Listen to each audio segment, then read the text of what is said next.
Hey, everybody, just going to take a quick break from the show and tell you about Noom. Has Noom helped you? I believe it has. Oh, that's got an app. You can do tracking. It's terrific. It does. Noom builds personal plans that can meet individual needs. That's the thing. Takes into account any dietary restrictions, medical issues, other personal needs. That helps build a plan that works for you. And yes, so I know that you've had your own personalized program here that you've been working on. And it's weight loss This is weight loss results that last. They stick around because you get yourself into a lifestyle change. That's what matters. That's mainly it. You can't just say, I'm going to cut that out for a month and then go back to it. That's not what it is.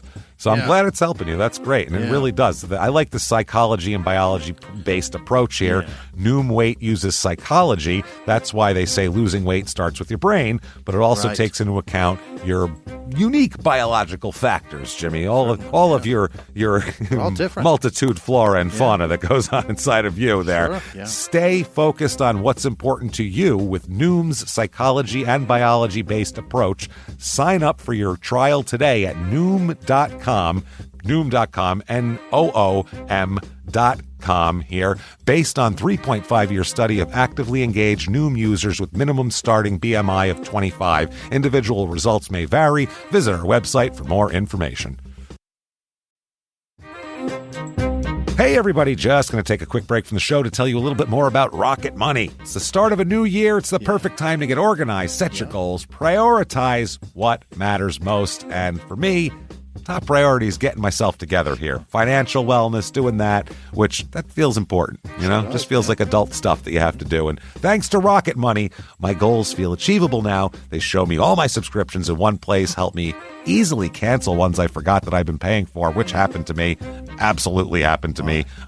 For years, I was paying for something. I was like, what is going on here? Rocket Money found it and saved me lots of money since then, because it's been a while. So they did a great job here. Rocket Money is a personal finance app that helps find and cancel your unwanted subscriptions, monitors your spending, and helps lower your bills so you can grow your savings. Rocket Money has over 5 million users and has saved a total of $500 million in canceled subscriptions, saving members up to $740 a year when using all the app's premium features. Cancel your unwanted subscriptions and reach your financial goals faster with Rocket Money. Go to rocketmoney.com/smalltownmurder today. That's rocketmoney.com/smalltownmurder. rocketmoney.com/smalltownmurder. Now back to the show. Welch's can't make everything make sense. Like why your mom still listens to the radio or what she meant when she sent that emoji. But a zero sugar drink that's still full of fruit flavor, we made that make sense. And strawberry, passion fruit, Concord grape, and more. You gotta sip it to get it. New Welch's Zero Sugar. Let's fruit stuff up. This week, in Wilber, Nebraska, a promising Tinder date turns into a murder mystery complete with body parts and a flying vampire sex cult. Welcome to Small Town Murder.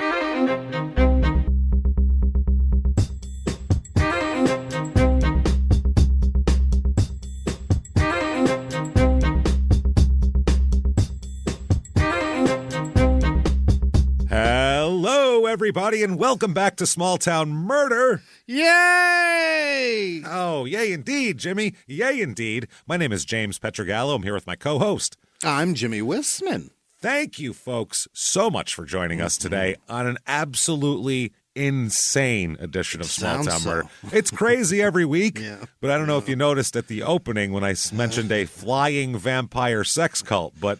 Flying? Yeah, there's some weird stuff going on in this episode. It's just some very strange stuff and some absolutely awful murder. We will get into all of that. First, I want to say, head over to shutupandgivememurder.com. Tickets for the live shows all year long. They are available. A couple of them are already sold out, and they're selling quick, so get in there.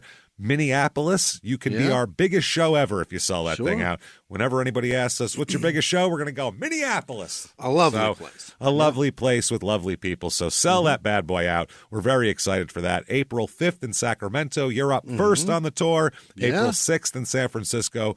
Tickets still available. Get those right now, and they're going fast. Shutupandgivememurder.com. Also, while you're there, let's say you can't make it to a regular live show, or you want more live show. Sure. Very easy to do that. The 420 virtual live show, April 20th. Get your tickets right now. It will be live on April 20th. Right. Just like a regular live show. We're going to broadcast it out there, and it will be available to watch as many times you want. Do whatever you want with for 2 weeks afterwards, 14 days. Yeah, have a little watch party. Do your things. Yeah. Hang out and join us that night. We cannot wait.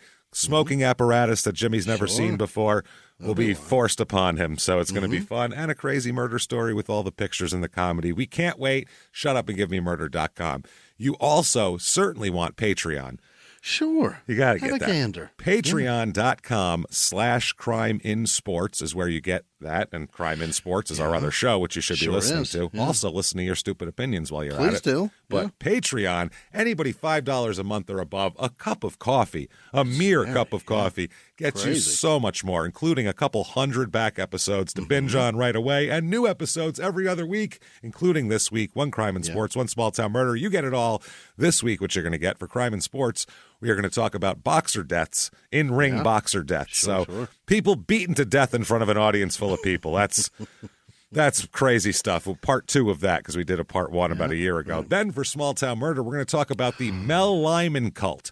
This was a cult in the late 60s, and it continued on for a long time because it morphed into other things. Really? Mel Lyman was known as the Charles Manson of the East Coast.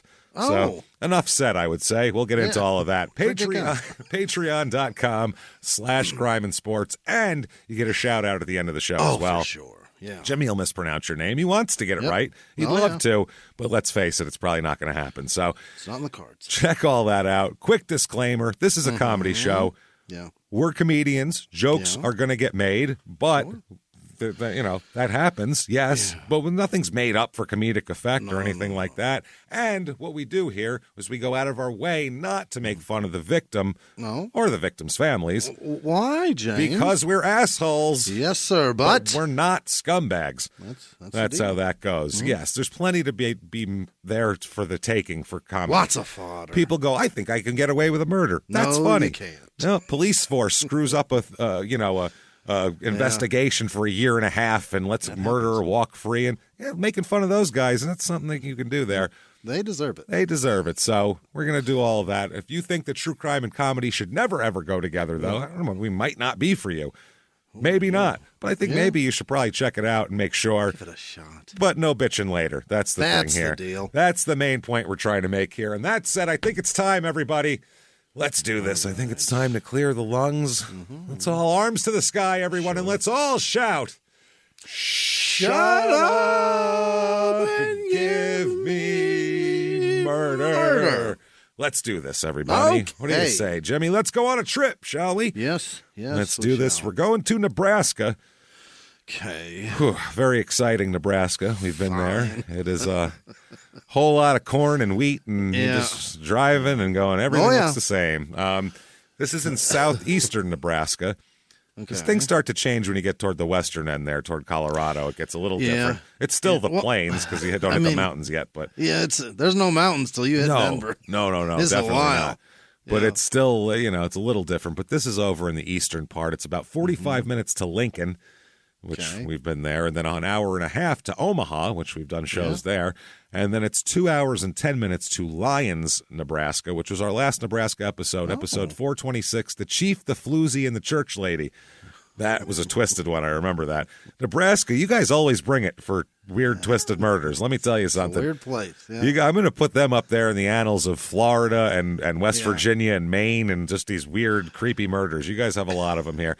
This is in Saline or Saline County, however it's said. I'm not sure. Saline. I'm sure it's Saline or Saline or some Salina. weird. Like I said, I don't care anymore. I don't care. Don't care anymore. Hit me up and tell me. It's fine. I don't even care. I'm not even going to get mad anymore. Don't give a shit. Knock yourselves out. Area code 402. Motto here. And this is probably the last motto you expected. You expect like a good place to live, work, and play and all that kind of shit. Yeah. This is very specific. The Czech capital of the United States. Czech like Czech Republic. Czechoslovakia. Oh, is that right? CZ, Yes. not Yeah. CH. All the checks are made here. Like all the bank checks are made in one factory. Yeah. Nope. So that's what it's about. Real light history. We're going to go quick on the town stuff this week because this episode is crazy and it's deep and we need time for it. So it was platted in 1873 by a man named C.D. Wilber. So CD. CD, that's why it's called Wilber, Wilber. It's named for him. And the seat of Saline County, it was the seat, and then it was transferred here from Pleasant Hill. Oh. So it became the county seat. Very exciting. It was declared the official Czech capital of the United States on July 10th, 1987, in a decree signed by then-President Ronald Reagan. Is that right? It wasn't the mayor who just said, we're the Czech capital. It's the president said it. Wilber More hosts... Czechoslovakians in Nebraska than fucking New York City? You never know. I guess per capita probably. It's probably, I mean, here if you got, it's not that big. So if you got 1,000 Czech people, you're like, holy shit, that's a lot of the town here. They have the Czech Days Festival, which is their big deal here. And we'll talk about that, as you might imagine. Sure. Reviews here very quickly. Here's 5 stars. I've lived in this wonderful small community since 1989. Oh, so, wow! They've seen some shortly experience. Shortly after the proclamation. That's why they came here. We heard. Once you hear about the Czechness of a place, you pack up and you go. That's how it works. The town has old world charm since it's the national Czech capital of the United States. Even they bring it up. It's definitely a palpable thing here. It is a great place to raise a family. And learn how to speak Czech, probably, I would imagine. Yeah. They are hot. Who knows? I'm sure, that's fine. Welcome. They're welcome, I'm sure. 3 stars. Wilber is a small town, so it does not have many larger stores. Wilber does have a large amount of hair salons and places to eat for such a small town. What a weird thing to have a lot of, hair salons. You got to keep those Czech people hot. Those Czech broads, they need their hair done very often. They're not taking no for an answer. It happens. You can't leave the house looking like shit. There is a Subway's, a Casey's, 2 meat markets, and several bars. Oh, well, it's overwhelmed with commerce, apparently. What are the chances Casey's is just called Casey? Yeah. Subways? Subway and Subway is what one Subway.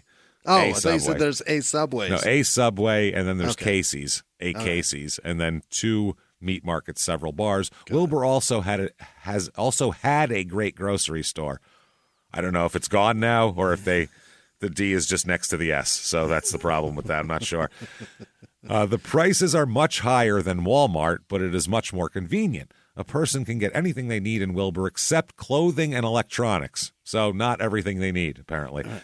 But Wilbur's only 40 minutes away from Lincoln. This makes Wilber an ideal place to raise a family. Oh. Because you can get your electronics 40 minutes away. So ideal. 40 minutes. You can get an Apple store. Yep. People in this town, population 1,984. So it's a small place. Small. Yeah. Very small. Way more males than females, which is odd. It's 53.5% male. I don't know if those Czechs are just, they're a little heavy on the Y chromosome, apparently. It's a little denser in their blood. They got high maybe. T around there. It's a high T area. That's the problem. Median age here is like right at the national average of 37. Family, it's about a lot of average. About 52% married. It's normally 50-50. Nothing crazy. Race of this town, 89.6% white, 0.4% black, 0.2% Asian, 7.9% Hispanic. Religion here, 52%, so just over the national average. And it's spread around pretty good. Methodists and Lutherans and a few Catholics here and there and some Presbyterians. No Jewish people. That's not happening here. But the rest of them are all spread around. In this county, here, the median household income is $71,389 a year, which is a couple thousand higher than the national average, which is not bad at all, especially considering the cost of living. 100 being at regular average here, it's about 78, so it's low cost of living. Median home cost here, $181,400. That's great. Not bad at all. And maybe you're gonna, you know what, you're looking to slow it down a little bit. Let's go have a look-see. Have a nice dinner at Casey's, and then you stroll the meat markets. Some Czech fucking culture. We have for you the Wilber, Nebraska real estate report.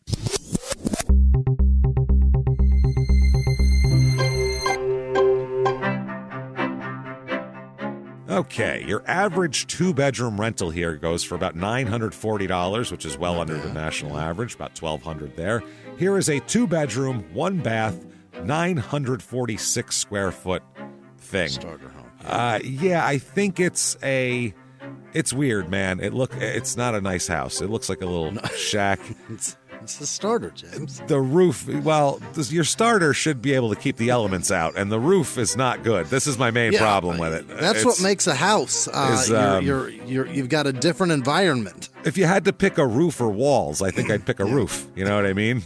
Keep out the sun and the rain. I feel like that's good. I can get under that. So the roof not doing well. One of the rooms is very heavily water damaged, it looks like, which is not great. But it's only $52,000. So... very affordable. Yeah, maybe you got a bunch of buddies that know how to do roofing, and you bring them over and have a big party one weekend. I don't know. Or you don't care about sloppy wet furniture. You go, well, don't care about. Let's just kind of cordon off that room. We'll just put up police tape, tarps and, in there. Whatever. Yeah. Here's a 4-bedroom, 2-bath, 2,956 square foot house. Okay. It is actually in the town proper of Wilber here. Really? It is. It looks like shit. It looks like a church basement, essentially. Okay. It looks to me like the worst VFW hall on earth inside. That's what it looks like. Like if you're inside. Inside. Jesus. The outside looks like a murder trailer. Yeah. It's not a trailer, but it looks like a trailer. That's how shitty the house is. 3,000 square feet of this. A 3,000 square foot VFW trailer is what it looks like. $225,000 for that, though. So. Okay. I mean, it's ugly, but if you needed space, it's not a bad price. There it is. And then here is a 3-bedroom, 7-bath T-bowl for each and every bee-hole and some neighbors and whoever else comes over. What is happening there? Well, it's an 8,120 square foot house. So that's each bedroom has a bathroom, and then there's 4 other bathrooms spread up among this giant house. You'd need them. You need one by the kitchen. You need one over on the other side. Yeah. That's so much square footage for 3 bedrooms. It's insane. It's on a lake. It has a little island that you can cross a bridge to. Very weird. Party house. It's exactly what it looks like. It looks like a country club, kind of. Hell it's like a weird... It looks like it's almost part of a golf course. Like, this is like off the 10th hole, there's a place to go have some burgers and hang out and, get some drinks before you finish out the round. $3,200,000 for that, though. Okay. Little pricey. I mean, how much land? It's got like 100 acres. It's a lot. You're going to pay for it. Yeah. But it's, I don't know why That's awesome. It's pretty cool. You're like, wow, if this wasn't in Nebraska, it'd be awesome. If this wasn't so far from everything. Yeah, it's kind of weird. It's just outside Lincoln, that place. Okay. This here, things to do. Let's find out. Yeah. The Czech Festival, as previously mentioned before here. Tell me about previously alluded to Czech Festival. It will be celebrating, last year they celebrated 150 years of Czech heritage in 2023. Let's see what they had here. Oh, this is good. It's a dance group. The Chaluski brothers came out there. So that's awesome. We've been talking about seeing them, Jimmy. I know we have. We've been thinking we've tried to match it up with like where are our tour dates crossed with theirs. We can never hook up with the Chaluskis. So the Flying Chaluski brothers, if you're out there, we gotta do something together. 5 years of this, and we haven't run across you yet. Never. We're trying so hard to line up our schedule. It's fucking ridiculous. Czech bingo takes place. What is that? I have no idea. What's the difference? I think they yell out the numbers in Czech, maybe, is the only difference. Okay. Some of the numbers have like a line through them for no reason. I don't know. A costume exhibit, a Czech sing-along will take place. Memories of Christine Janda. I don't know who the fuck that is. We're going to talk about her. Right after that's over, there's to bring the spirits back up again, an accordion jamboree. So this is the weirdest fucking festival ever. This is fucking bizarre. This is awesome. Gary Moore Amusements will be there for a couple hours. Don't know what the hell that is. Gary Moore Amusements. Also, the Dan Bruja Band will be playing. And then, just for no reason, a Gold Star martial arts exhibition. When I think Czech, I think martial arts. The Barry Boyce Band will also be there. More accordion exhibits. A sand volleyball tournament, which again screams Czech culture to me. Screams sand fucking volleyball. Where are they trucking sand into this place? We don't know this, but in the Czech Republic, Top Gun was the most popular movie that's ever come out. They've been idle ever since then. Top Gun. It's just on loop. Ever since then, all the people got into beach volleyball. They all wear jeans and no shirt. It's very weird. Beach volleyball. The furthest city from any beach in America. No beach. Malik's Fisherman Band will be there. Okay. I don't know why. There's a Stein holding contest. Okay. I've seen that before. Ken Siebel will be performing. The Barry Boyce Band gets a second set there. Oh, they're going to get a fucking encore. Oh, yeah. And the Leo Lonnie Trio. Got to have them along. There's three of them, obviously. And then, of course, the Quilt Show will close it all out because you got to have a quilt show. What a festival. That is a festival. What a festival, Mark. A bunch of people you've never heard of. Pretty much in Tommy Wiseau's accent, too. That's the accent they have, pretty much. Oh, Mark. What a festival, Mark. Crime rate in this town, what we're interested in here.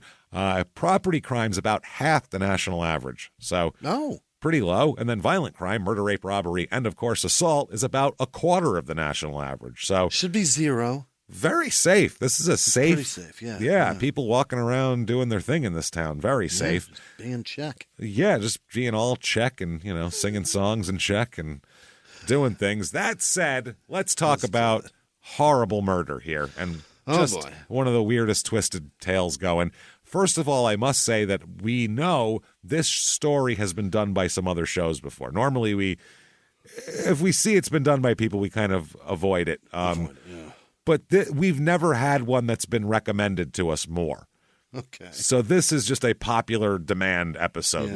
It got to the point where it's like, okay, that's like the 50th person that's recommended this. It's getting to be like, 3 of these recommendations for every other of any case. So we said, okay, if you want it that bad, we'll give it to you. So the good news is I've never heard a podcast that does true crime, so I'm going in the dark. This is terrific. And me neither. That's the other thing. I don't listen to true crime podcasts generally because we make one. Okay, let's start off with talking about some people here. Let's talk about a young lady first. Yeah. Okay, here is Sydney Loof is her name. Loofe. Loof. Sydney. Yeah. She's 24 years old in 2017.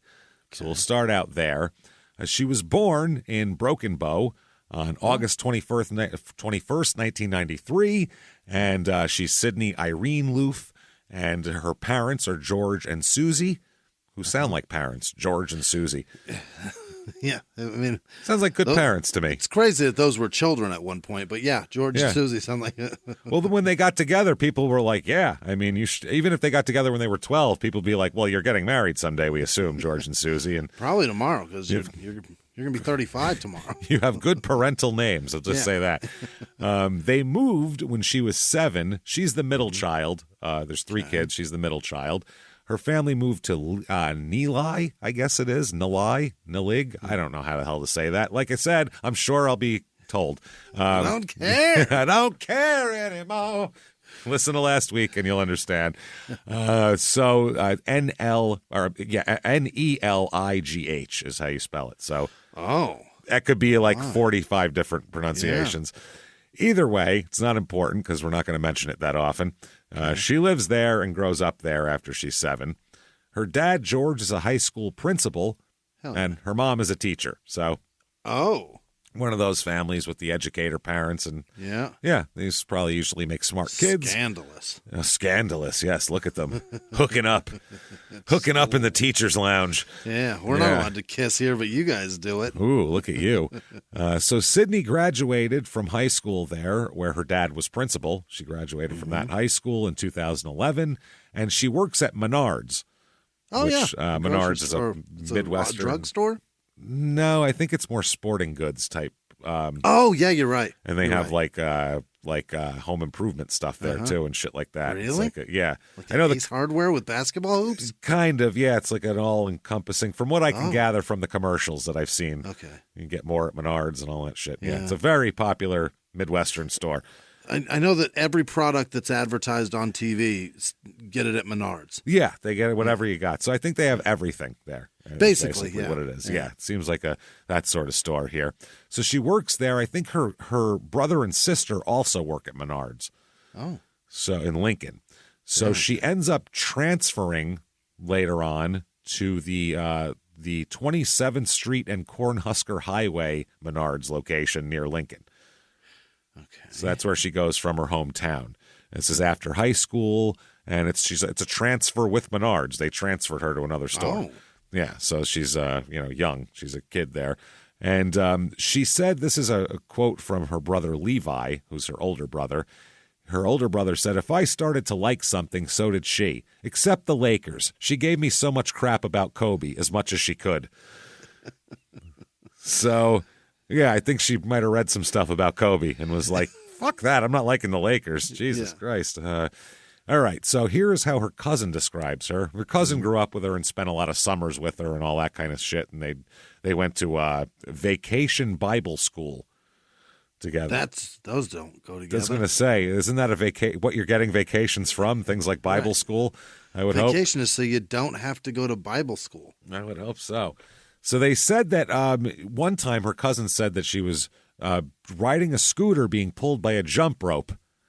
Oh, no. Sydney had the rope attached to her bike and was pedaling and was pulling along the scooter. And obviously, when the downhill part happens, physics take over. Yep. And the kid falls down. So the cousin fell off the scooter, scraped herself all up on the street. She said that, quote, "I was in so much pain, and she just scooped me up and took me up the hill to my aunt."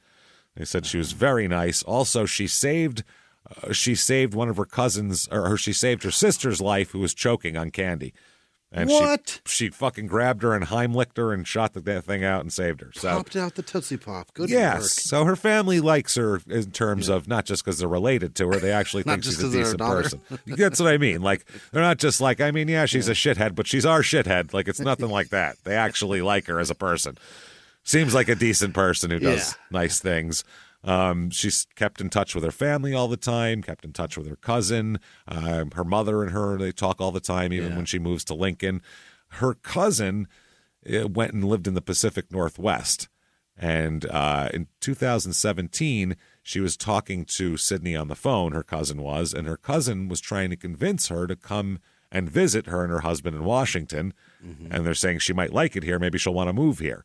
Yeah. You know, rather than just working at Menards in Lincoln. Probably not, but she might give it a run. Yeah, she likes to hike, and she's a big outdoors person. She'll love like, it. yeah, the mountains up there. Get yourself a North Face sweater and come on home. Well, they're talking about exploring Patagonia up there, Jimmy. That's some Patagonia shit up there. Yeah, come on. They'll spit on your North Face in the Northwest.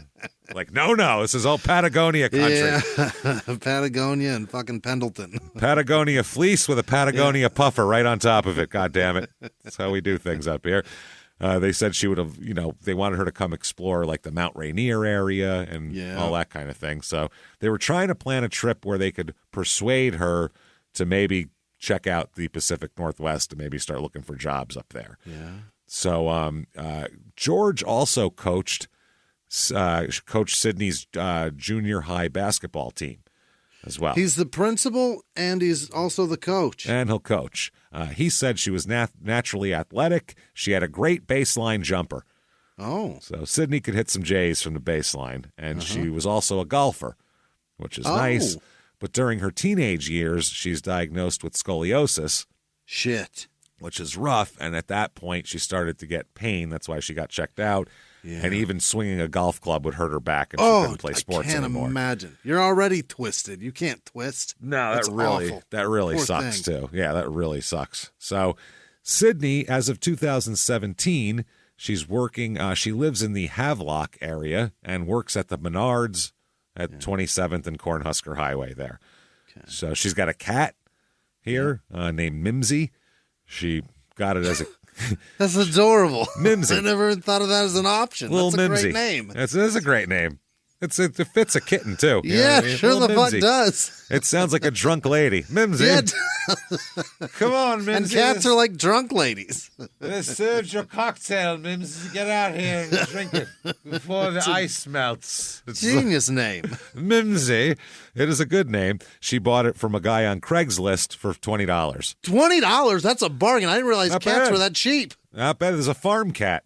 Apparently. Oh, great. Yeah. Accident. Cats are free mostly, too. You can get free cats a lot. Yeah. But 20...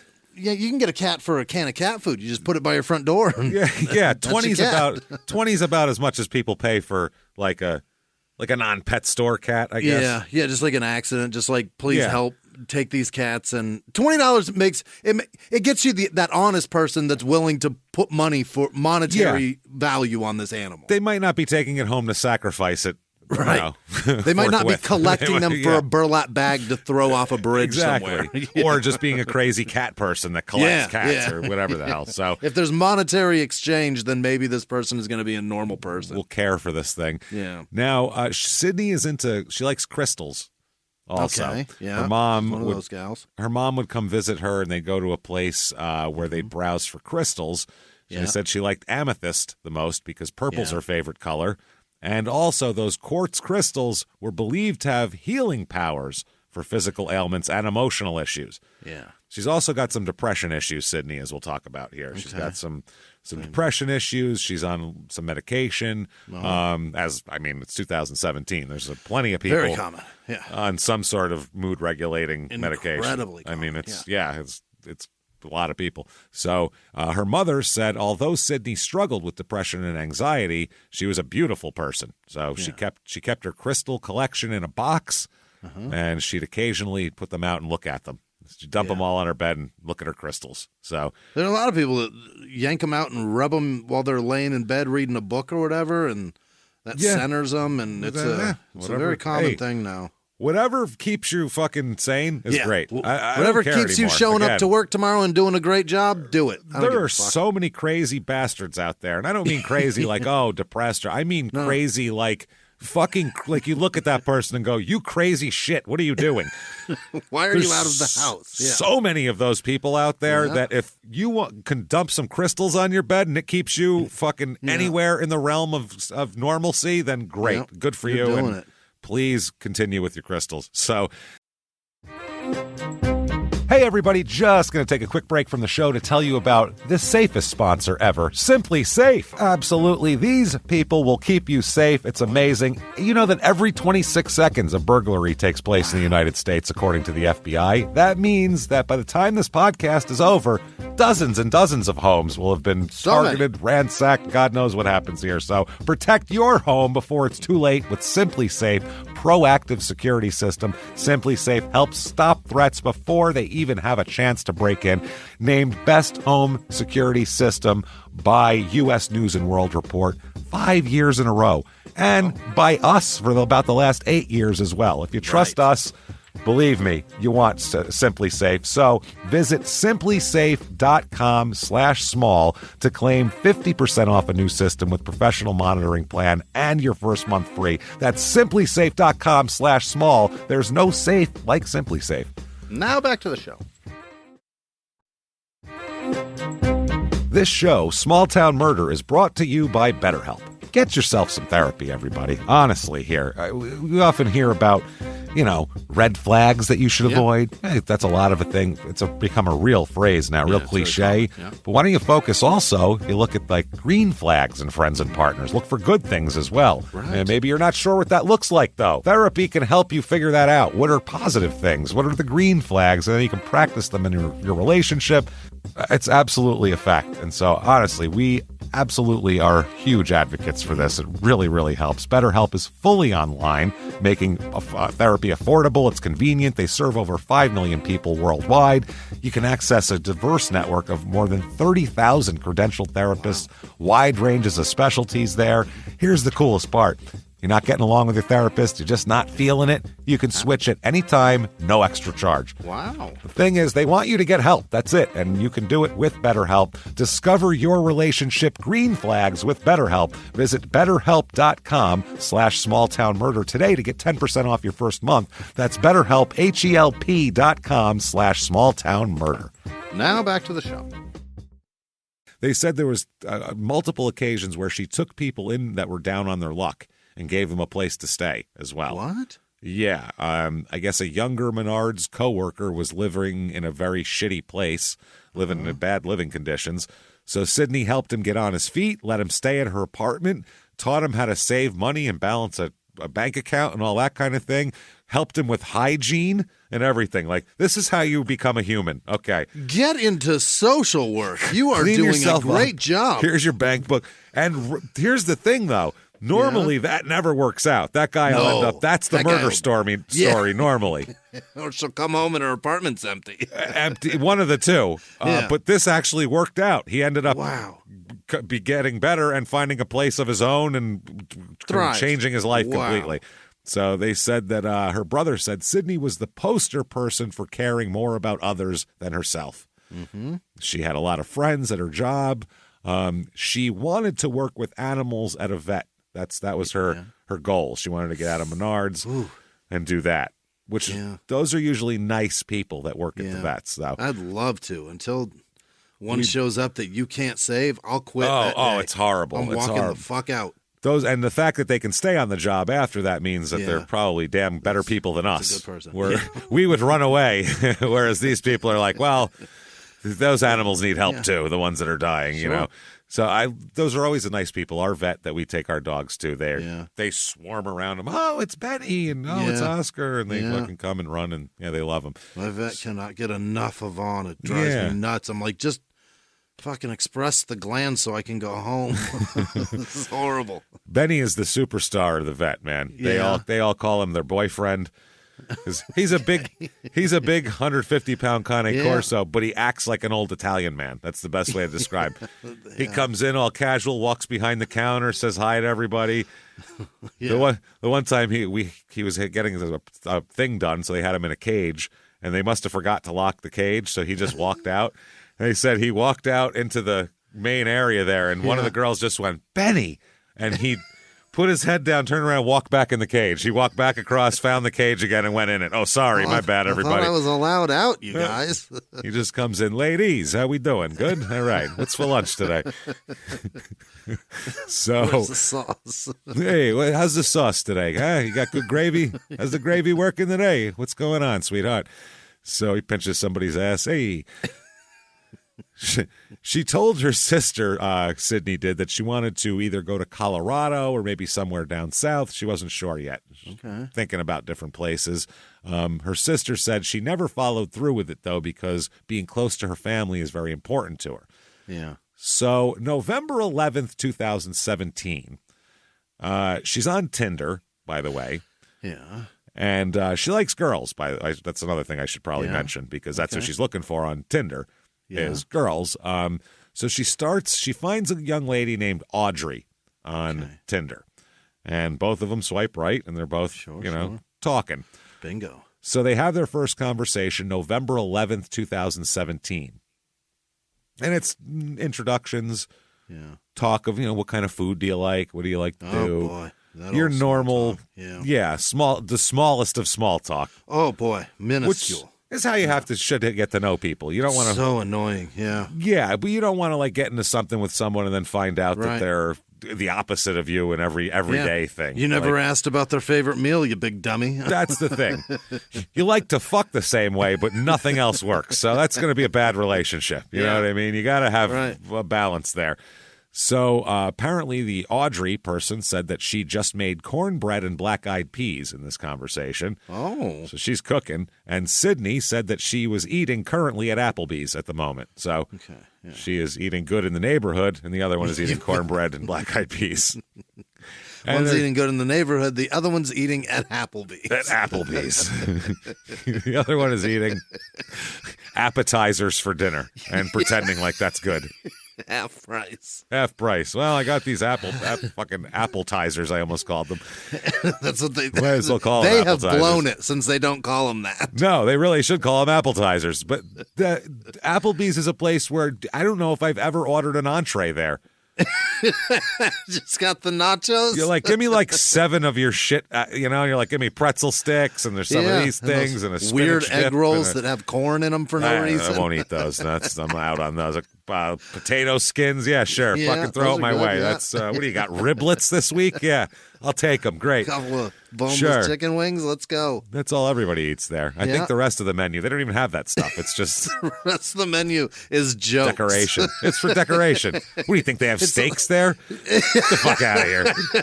They don't have steak there. There's no steaks in the back. There's an appetizers list and then Laffy Taffy jokes. Yeah. Nobody knows that because they don't get past the appetizers. No, you order the 12-ounce sirloin, and it's just a Bazooka Joe joke on there. It comes with a giant wrapper with a joke on it. They're like, that's A you're not getting banana that. Laffy Taffy on a plate. Then they bring you some spinach dip and riblets, and that's your real dinner. You knew that to begin with when you came in here, didn't you? There you go.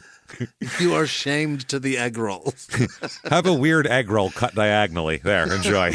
With shit in it that doesn't go in an egg roll. Yep, have that. So they're going. Applebee's taking some fucking shots this week. We're just swinging haymakers taking some fire here. So Audrey asks Sydney if Sydney likes casinos. Mm-hmm. So that should have been the end of the conversation right there. Yeah, I gotta go. Sydney tells her she's only been to a casino once on her 21st birthday. It's like a go out and party thing. But they discuss maybe going to a casino on a future date. Maybe I'll take you to a casino. So November 13th, 2 days later, they start to set up their first date here.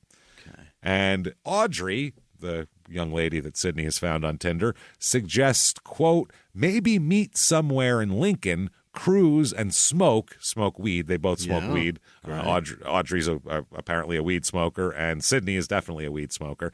Okay. And get to know each other a little bit, and I'll take you on a date to Riva, which is a steak and seafood restaurant. Oh, that's a nice joint. At the casino, which is always the best steak Riva. and seafood. Or at a Nebraska reservation casino, usually, landlocked, obviously. Yeah, get your surf and turf there. Obviously. Hopefully they have raw oysters. Fingers crossed, because I know they're going to be fresh. I know they're going to be fresh. So good. It's like whenever we're in Seattle, we always go to the one place and they have a huge oyster selection, and we're like, this is rad. We're treating ourselves, and we eat a bunch of oysters. Same thing. Very similar. That's like on the ocean, they just pull them out. Same thing. So similar. Nebraskan oysters. Nebraskan oysters. So I'll take you on a date to the casino fucking steakhouse and pay for as much gambling as you want to do. As much? So this Audrey chick's like, I'll smoke you out. Yeah. I'll smoke you out. I'll buy you a big steak and, rotten seafood dinner. And then you can lose my money. I'll stake you. Count to 21 while the dealer beats us there all night. I'll stake you. What's up? Let's do it. Yeah. Yep. Sydney replied, ha ha, okay, and then a smiley face with the colon and a parentheses thing. Sure. I'm deaf down to cruise and smoke first. I haven't smoked in 6 days.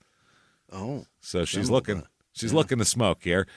She later explained, Sydney, that she was trying to quit, but didn't want to pass up the opportunity to smoke with a gorgeous girl. Oh. As she apparently likes the way Audrey looks, and offers to pay her, like, I'll chip in on the weed. Like, I'll throw in on weed. On it. Sure. Yeah, exactly. But Audrey said, quote, I have plenty of money, dear, and plenty of weed, LOL. I can give you some bomb-ass shit.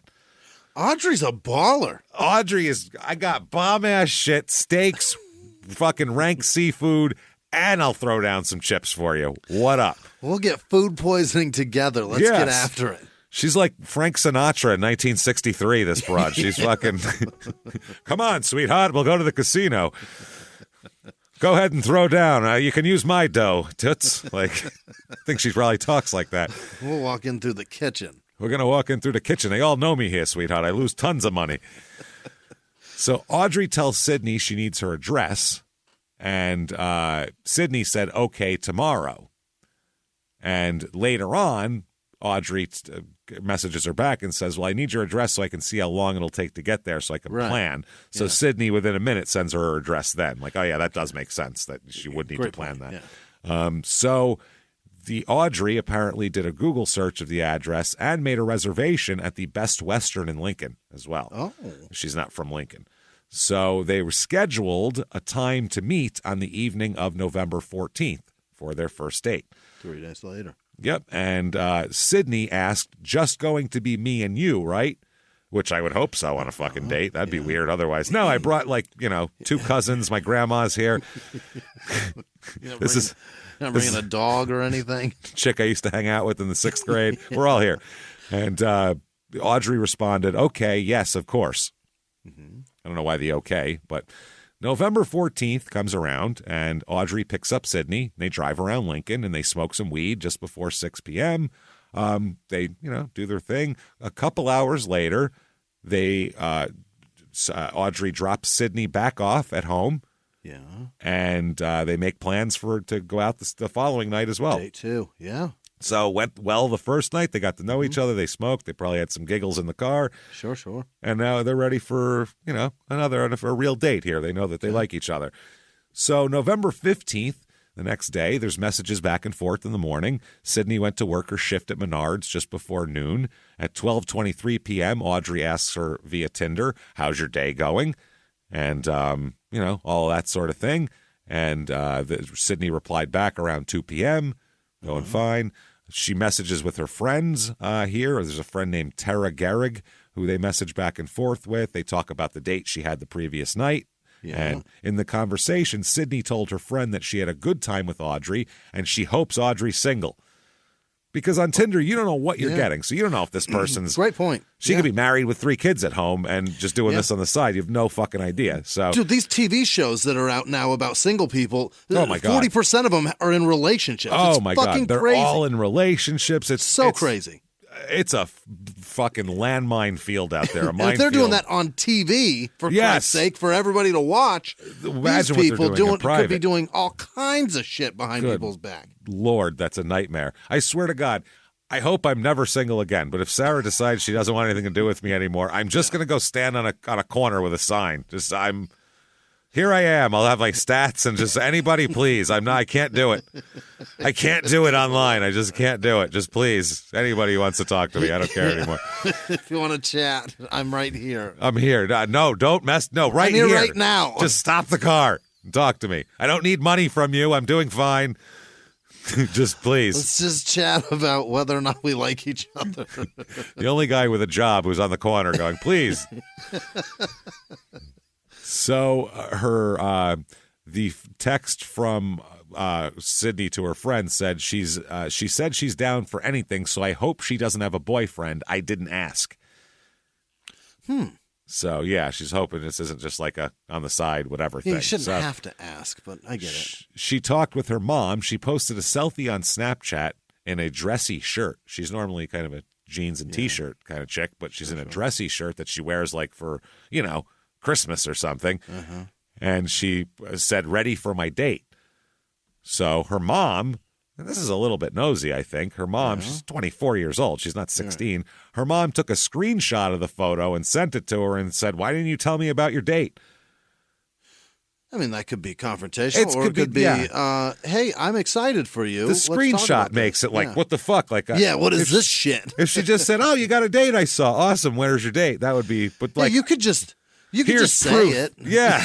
I know that I got a date. That feels very parental for 24 is all I'm getting at. Not in a bad way. She might just be concerned about her daughter or curious or whatever. But saw you've got a date. You want to talk about anything? If that was me, I'd be like screen grab. Yeah, if it was me, I'd be like, "What are you screen grabbing my shit? None of your fucking business. I had a date. That's why I didn't tell you." Yeah, I know we're friends on Facebook, Ma. Yeah, Christ's sake. And on Snapchat, she's following. So it was Snapchat? Snapchat, she took it. Oh, my God. So her daughter's phone got the message, but then she didn't reply to it. Okay. And then mom tried to call Sydney later, but it went straight to voicemail. Okay. So here's the date. Audrey picked Sydney up shortly before 7 p.m. And she typed here on Tinder, and that meant I'm here to pick you up. And that's the last Tinder conversation they're going to have here. Okay. So they're going out, and she's picked up for the date. Sydney gets picked up. Phone records indicate that they traveled to an apartment in Wilber at that point. Mm-hmm. And then at 8:08 p.m., there's no more records for Cindy's phone. Huh? Yes. There was between 8:08 that night and when her phone connected with a cell phone tower near Wilber, and 8:40 when her mom sent a text message that was never received. So at 8:08 she pings a tower near Wilber, and then her phone is now off and not receiving a text message at 8:40. That was fast. So sometime in there something happens. So the next morning, November 16th, 2017, Sydney doesn't show up to work at Menards. And she doesn't call in at all. And this is highly unlike her. I mean, she's a good employee. She got transferred to another Menards store. Her brother and sister work there. She's responsible. This is a Menards family. They're not fucking around. You know what I mean? So they're loyal to the cause here. So they said it was very out of character for her not to arrive at a shift there. Their family then couldn't get a hold of her either. They're calling her. Nobody can get through. It's going right to voicemail. So 5:08 p.m., her family reports her missing to Lincoln Police, saying she hasn't been heard from since 7 p.m. the night before, and she didn't show up for work, and it's not like her. So they take that serious. They right? took it. They're taking it pretty seriously at the moment, based on the fact that her mom said she had a date, and now she's not coming home. It's a little more than just, I don't know, she just didn't call me. Right. You know, it's a little... And she's 24, which is, obviously as an adult, she can go wherever the fuck she wants and not call anybody that she doesn't want to fucking call. That's absolutely right. But this is a girl that does that, and that's weird. She was talking to her. Yeah, that's what's weird. And her daughter had just visited her parents on the weekend of November 10th. Which was just the previous weekend. Sydney had told her mom that she didn't think her medication for her depression and anxiety was working. That previous weekend. Yeah. Sometimes it stops. That's fucked. It's a recipe. So you got to, sometimes it needs a little more salt, shitty. A little extra garlic, and it's the way it is. When your body decides it doesn't give a fuck about paprika anymore, that's shitty. Yeah. It has to be adjusted. It happens all the time to people. It's a big deal. It's not just like, well, that works. Take that for the rest of my life, just in this dosage, and everything will be perfect. It's not really how it goes, because your brain chemistry changes too over time, which is turn into a different messed person. Up. So they made a doctor's appointment for Monday of that week, and mom rode to Lincoln with her daughter then, and her dad followed in the truck, and they helped clean up her apartment on Colfax Street. By the way, she hates to clean. She would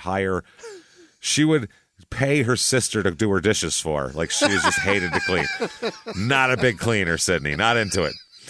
More into cat petting and weed smoking and chilling than fucking not a cleaner.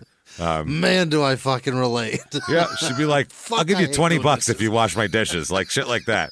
Which at least she's not just leaving the dishes. She will pay somebody to clean them, but she just doesn't feel like doing it herself. I got a washing machine, and I will still pile them up in my fucking... I put in a giant single bin sink just so that I can fit all my dishes. Just everything in there? Farm sink just for that? Literally... I've gone out of my way to make doing dishes even fucking easier to skip. I just picture you standing there, like fists on your hip like Superman going, now I can be an even bigger slob. Yes. Yes. I'm a slob. I can do even less work. That's fucking great. For some reason, washing dishes is like I love it. It's a mind clearing. Really? Weird. Every once in a while, I need to do monotonous, weird tasks like that are like, and my mind clears. It's a strange thing. I like that. I like watering plants. I'm weird. Yeah. I hate putting dishes that are dirty into the dishwasher and trusting that to clean them. So I wash them before I put them in it. You're supposed to. And then it washes them again. So it's like, and then I got to put that shit away. Well, I would always then rinse them out of the dishwasher because I didn't trust that it wiped all the soap off. So I'd wash it. They didn't wash blame 3 you. fucking times, so I don't use the dishwasher for that reason. I can't relate harder, man. I'm too nuts for the dishwasher. I don't trust a fucking thing. That thing, I just close the door and it does shit that I don't know. I don't know. It's so making dumb. noises. It's thumping and It's making grinding noises. Like it's like, well, that's hopefully it's scraping something off of something right. there. I don't know So what's it's going grinding. on. Yeah, There's why no is it fucking grinding? arm mechanism in there. What's just happening? It's just a fucking whirlybird that sprays water. I don't know where the grinding's coming from. How does that? What is that? What's going on in there? Are little arms popping out? Are there gremlins little cleaning gremlins that come and scrub They're shit that I don't fucking know better about? be, because otherwise I don't want to eat off this shit. Yeah, otherwise I don't know how that's possible. So anyway, so they go they bought her groceries. Her parents cleaned up her apartment. You know, you hook your kid up and here you go. Got you reset again. They go to the doctor. They pick up Sydney's new meds and then her parents head home. Okay. And then this all happens. So her mom said she and I texted pretty regularly, and she said that she had Sydney said she was feeling better Tuesday of that week, saying that she felt a lot better and that it must be working, the new meds. Okay. So good deal. So they got to find her, obviously. She's not responding. Nobody can find her. So her mom and her dad and her younger sister meet police on Friday morning at her apartment, where her SUV is in the driveway and her cat's inside with no food or water.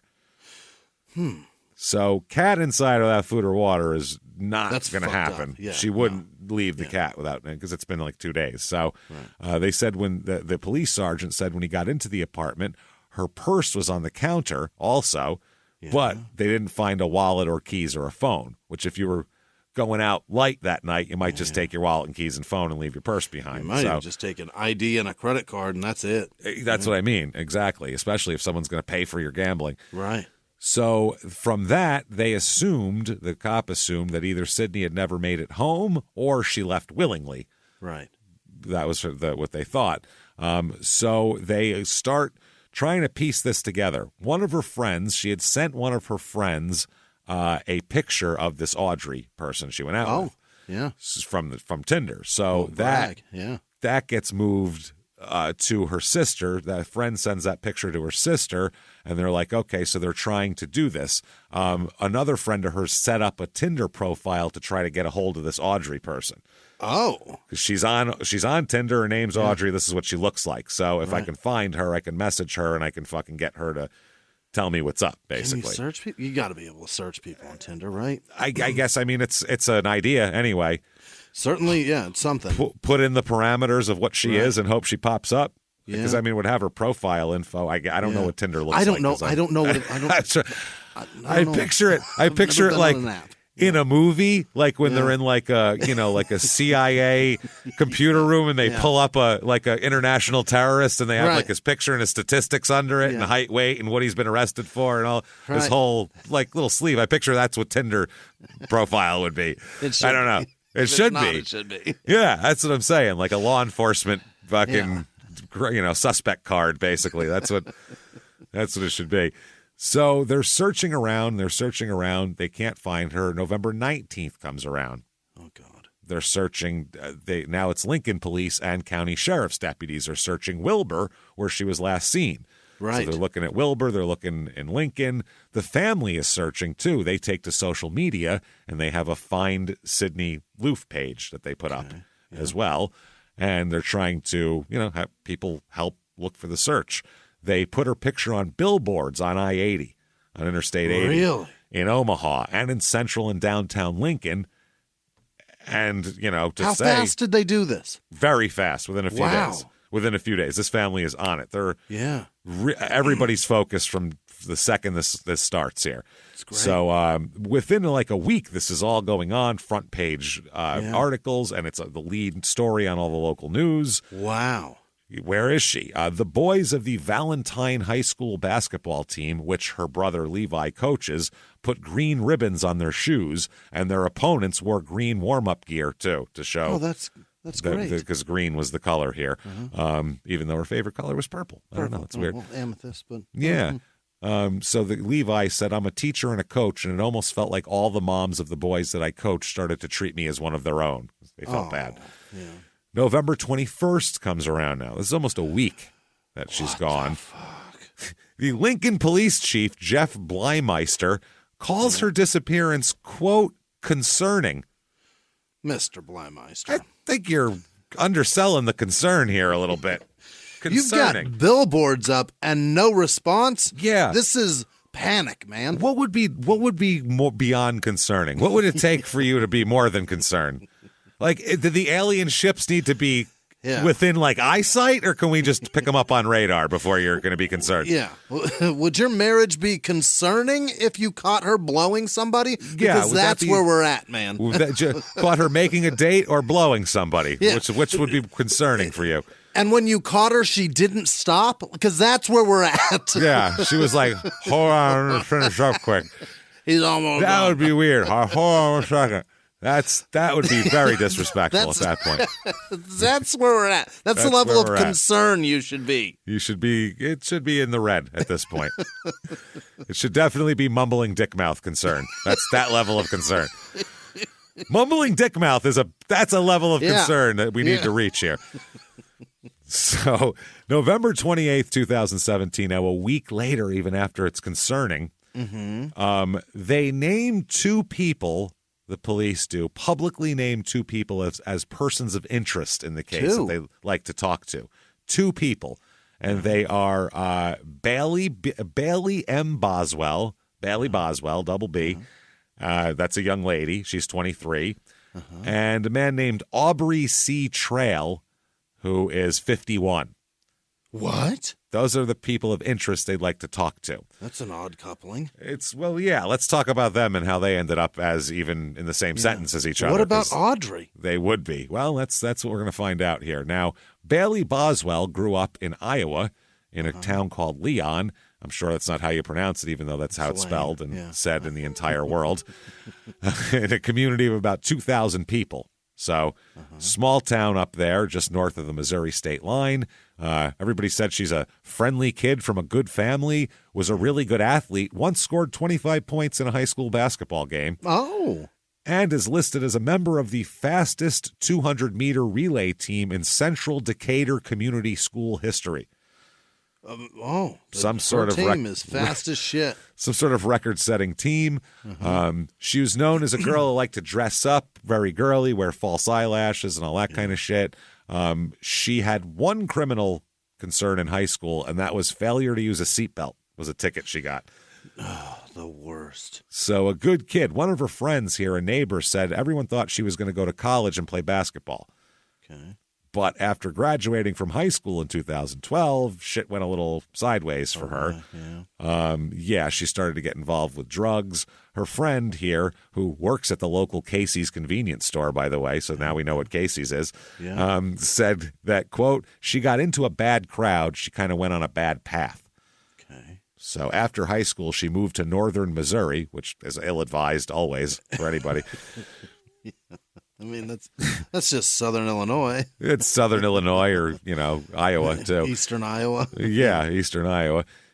She ends up having a child when she moves there with a former high school football player that she knew. Yeah. In February 2016, she filed a protection order against this former high school football player and father of her child who was living with her in Trenton, Missouri, alleging emotional and physical abuse. Now, as of 2017, the toddler was living with her parents in Iowa. So neither of them are good for this kid. Neither of them have been deemed to be worthy of raising this child. Perfect. Hey, everybody. Just going to take a quick break from the show to tell you a little bit about Sono Bello. The most known secret with celebrities and influencers and all these famous people is so many of them have had lipo. They've had lipo, whether it's a little touch-up here or a total makeover. Yeah. Nobody has a perfect body. That's the thing. No. They may look like it on TV, but there's things that help that. Absolutely. Lipo now has changed, and Sono Bello's been at the forefront with using LAL technology and getting those beautiful and natural outcomes for each person. Looking real natural. Our friends at Sonobello are offering their best deal. You're now included in their winter savings event, but appointments are limited, so please get on this. Sonobello doctors are masters in micro laser fat removal, a brilliant technique that removes stubborn fat permanently wherever your problem areas are. Tummy, love handles, thighs, arms, it's gone in one comfortable visit. Eating healthy and workouts are great. Keep doing that, but if you want to lose that stubborn fat in one visit, check out Sonobello. Save big during their winter savings event. Schedule your free consultation now at sonobello.com/smalltownmurder. That's sonobello.com/smalltownmurder. Now back to the show.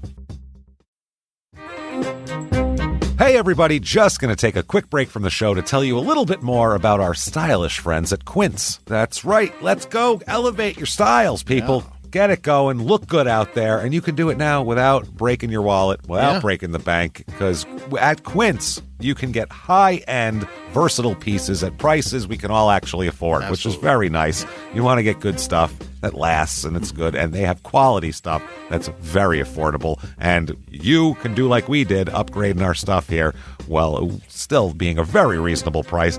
Quince only works with factories that use safe, ethical, responsible manufacturing practices, along with premium fabrics and finishes. It's all quality stuff. You're going to love it. Trust us, it looks good. And I've got the leather jacket. It's a very high-quality item. Real nice, soft leather. Yeah. Jimmie's got his linen pants he's rocking. Yeah, they're terrific. Come on, be like us. Be fashionable. Get in there with Quince. Indulge in affordable luxury. Go to quince.com/smalltownmurder for free shipping on your order and 365-day returns. That's QUINCE.com/smalltownmurder to get free shipping and 365-day returns. Quince.com/smalltownmurder. Now back to the show. Hey everybody, just going to take a quick break from the show to tell you a little bit about a very cool place, Thrive Market. Yes, we are both looking to get into the healthy swing this year. The problem is I don't know what's in everything, and I don't know if even I'm qualified to even read the labels to know if that's good or that's bad. Right. There's chemicals in things, and there's things floating around. I don't know what I'm doing out there. One of my favorite features, and I know you were talking to me about this, is the Healthy Swap Scanner in the Thrive Market app. Yeah, it's simple. You scan any item, and it'll instantly suggest a cleaner, healthier grocery alternative, which is it's great. Amazing. Yeah. That's great. Thrive Market also takes the guesswork out of finding these safe, healthy foods. For example, like I'm trying to get my protein intake up for energy. I'm always moving around. I need stuff, and I love that you can filter their site by the high protein options. Nice. It's very cool, and you can personalize this portion, and you can put filters on it, and get ready. You should be ready for a junk-free start to 2025. Get ready for it and head to thrivemarket.com/smalltownmurder and get 30% off your first order plus a free $60 gift. That's THRIVE market.com/smalltownmurder, thrivemarket.com/smalltownmurder. Now back to the show. In April 2016, Boswell was arrested for possession of marijuana and use of drug paraphernalia in Lincoln, and then failed to appear for the court hearing after that. Oh? She is known also as a young woman fascinated by serial killers and torture, who sometimes likes to act like a cat and wear a collar and nothing else, just a cat collar, while eating out of a pet dish on the floor. Okay.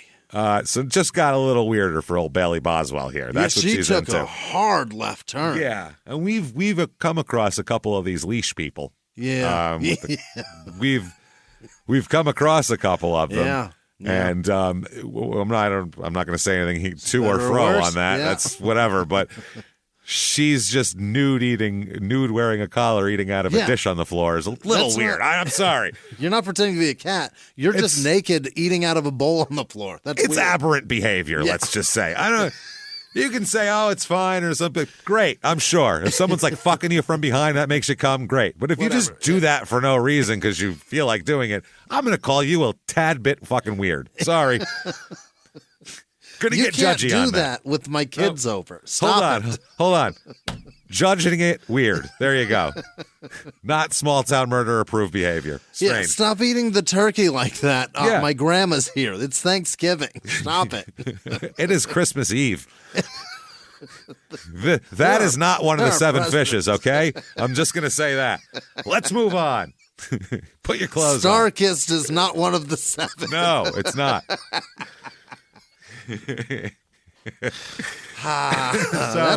That's wild.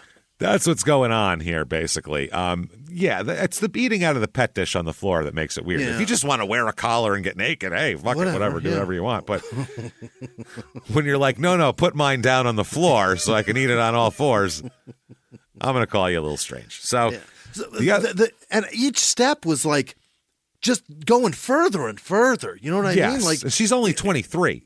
Arrested for weed. Okay, don't show up for the hearing. Come on, just fucking figure show it up. out. Yeah, get it Modern out of day. your. Get the penalty out of your fucking. Pay life. your $100 and move on. Right, and then everything just further and further down until there. From Lincoln's don't show up to cat dish. Lincoln's a college town. I can't imagine the penalties for first time weed possession are that fucking harsh. You know what I mean? I don't know, but it couldn't be. If you like weed, get out of the center of the country. Get out of there also. You know what I mean? Go to fucking Illinois. It's legal right there. Yeah, There's Missouri. It's legal also now. You just got to go get there. to the edges. You can't be right in the middle. Or Missouri or Illinois or there's a bunch of Michigan. There's a fucking bunch of them that are legal. That's the edge. Yeah. It's beyond geography now. Obviously, besides the South, we're talking about logic here. So that's a different story. But it's basically the edges. It's the edges. So the man who's a person of interest is Aubrey C. Trail. Trail, Trail, Trail. Yeah. He's 51. He's from Tennessee originally here. He's been together with Boswell for about 14, 15 months, 51 and 23. What the fuck? Oh, it's a weird one, too. They've been living in a basement apartment, of course, in Wilber. Oh, my God. Yes, Bailey Boswell from the basement. Yeah. Who likes to eat from pet bowls is weird. Oh, my. People who saw them together in Wilber just assumed they were father and daughter at first. As you should. A town of 1,700 people. They just assumed, some father and daughter just moved in until they saw them holding hands. And then everyone was like, what the why is he making out with his daughter? Jesus fucking Christ. That's in public? People just assumed that. People thought they were engaged in Pennsylvania. He has a lengthy criminal record here, Aubrey Trail. Weird, right? Strange. For this show, no. They're going to be an angel. A 51-year-old dating a 23-year-old has in a basement, right? In has Wilber, questionable past. Who wears collars and eats off the floor? Yeah, that's normal. I'm sure she does. Yeah, sure, it's all very normal. He went to prison for the first time for armed robbery at 17. My God, 30-something years ago. Yep, he's done stints in Nebraska prison for forgery and passing bad checks, and he's also had crimes in Minnesota he was in jail for. Yeah. He's been in and out of jail his whole life, basically. He's a scumbag. He went to prison long before she was even born. That's way before she was born. Crazy. Yeah, he was out of prison by the time she was born, and he's already with a fucking stretch under him, which is wild. So the Pierce County Sheriff here said he remembered Trail. He remembered Aubrey Trail, quote, and not in a good way. Is that right? That's what he said. Didn't like him. Now, people from antique shops and malls in Omaha, Lincoln, Falls City, Nebraska, and also Hiawatha, Kansas, said that Aubrey Trail frequents their shops all the time. Okay. Most said they were aware of his record of using bad checks, and his favorite things were antique toys and advertising signs.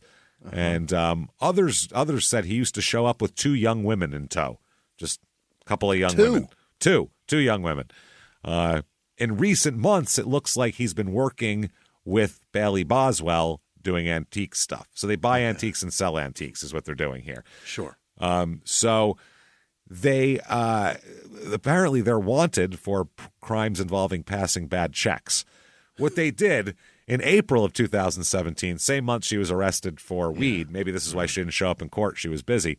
She went to Pennsylvania. The two of them went to Pennsylvania, Boswell and Trail, and acted like they were big rich people. They acted like high rollers.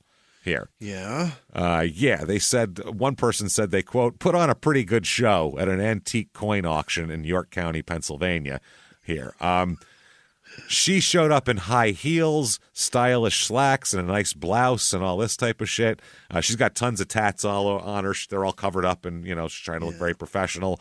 Audrey, who initially portrayed himself as her father, came in with a sweater vest, a chauffeur's hat, and a walking cane. He just tried to dress like Mr. Peanut, and he was like, they'll think I'm rich. He twirled it, and he was like, that'll fucking do it. I twirled it. There's no way.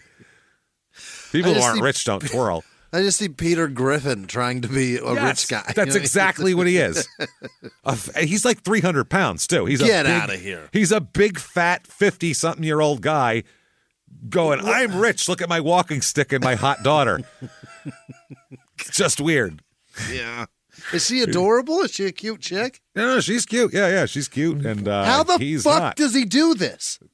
You'll find out. There's way more than meets the eye here. Boy. We haven't scratched the surface here. This person who at the auction said they presented themselves as high rollers.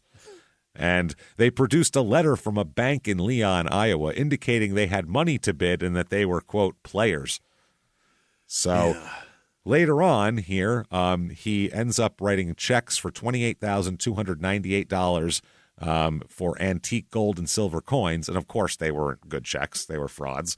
He just took 30 grand off of these people? 30 grand, yeah. And the auction person said they were very professional. I bet they sold the coins and had a heck of a party.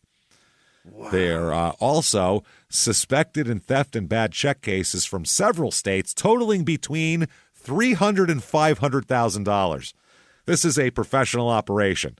What is going on? This is not, every once in a while they do this and pay the rent. This is what they do. They're stacking money this way. Yeah. This is like they're like the antique wing of the mafia, basically. Yeah. Like, this is how, what'd you get out of them fucking lamps this week? Here's your envelope. Here's your cut.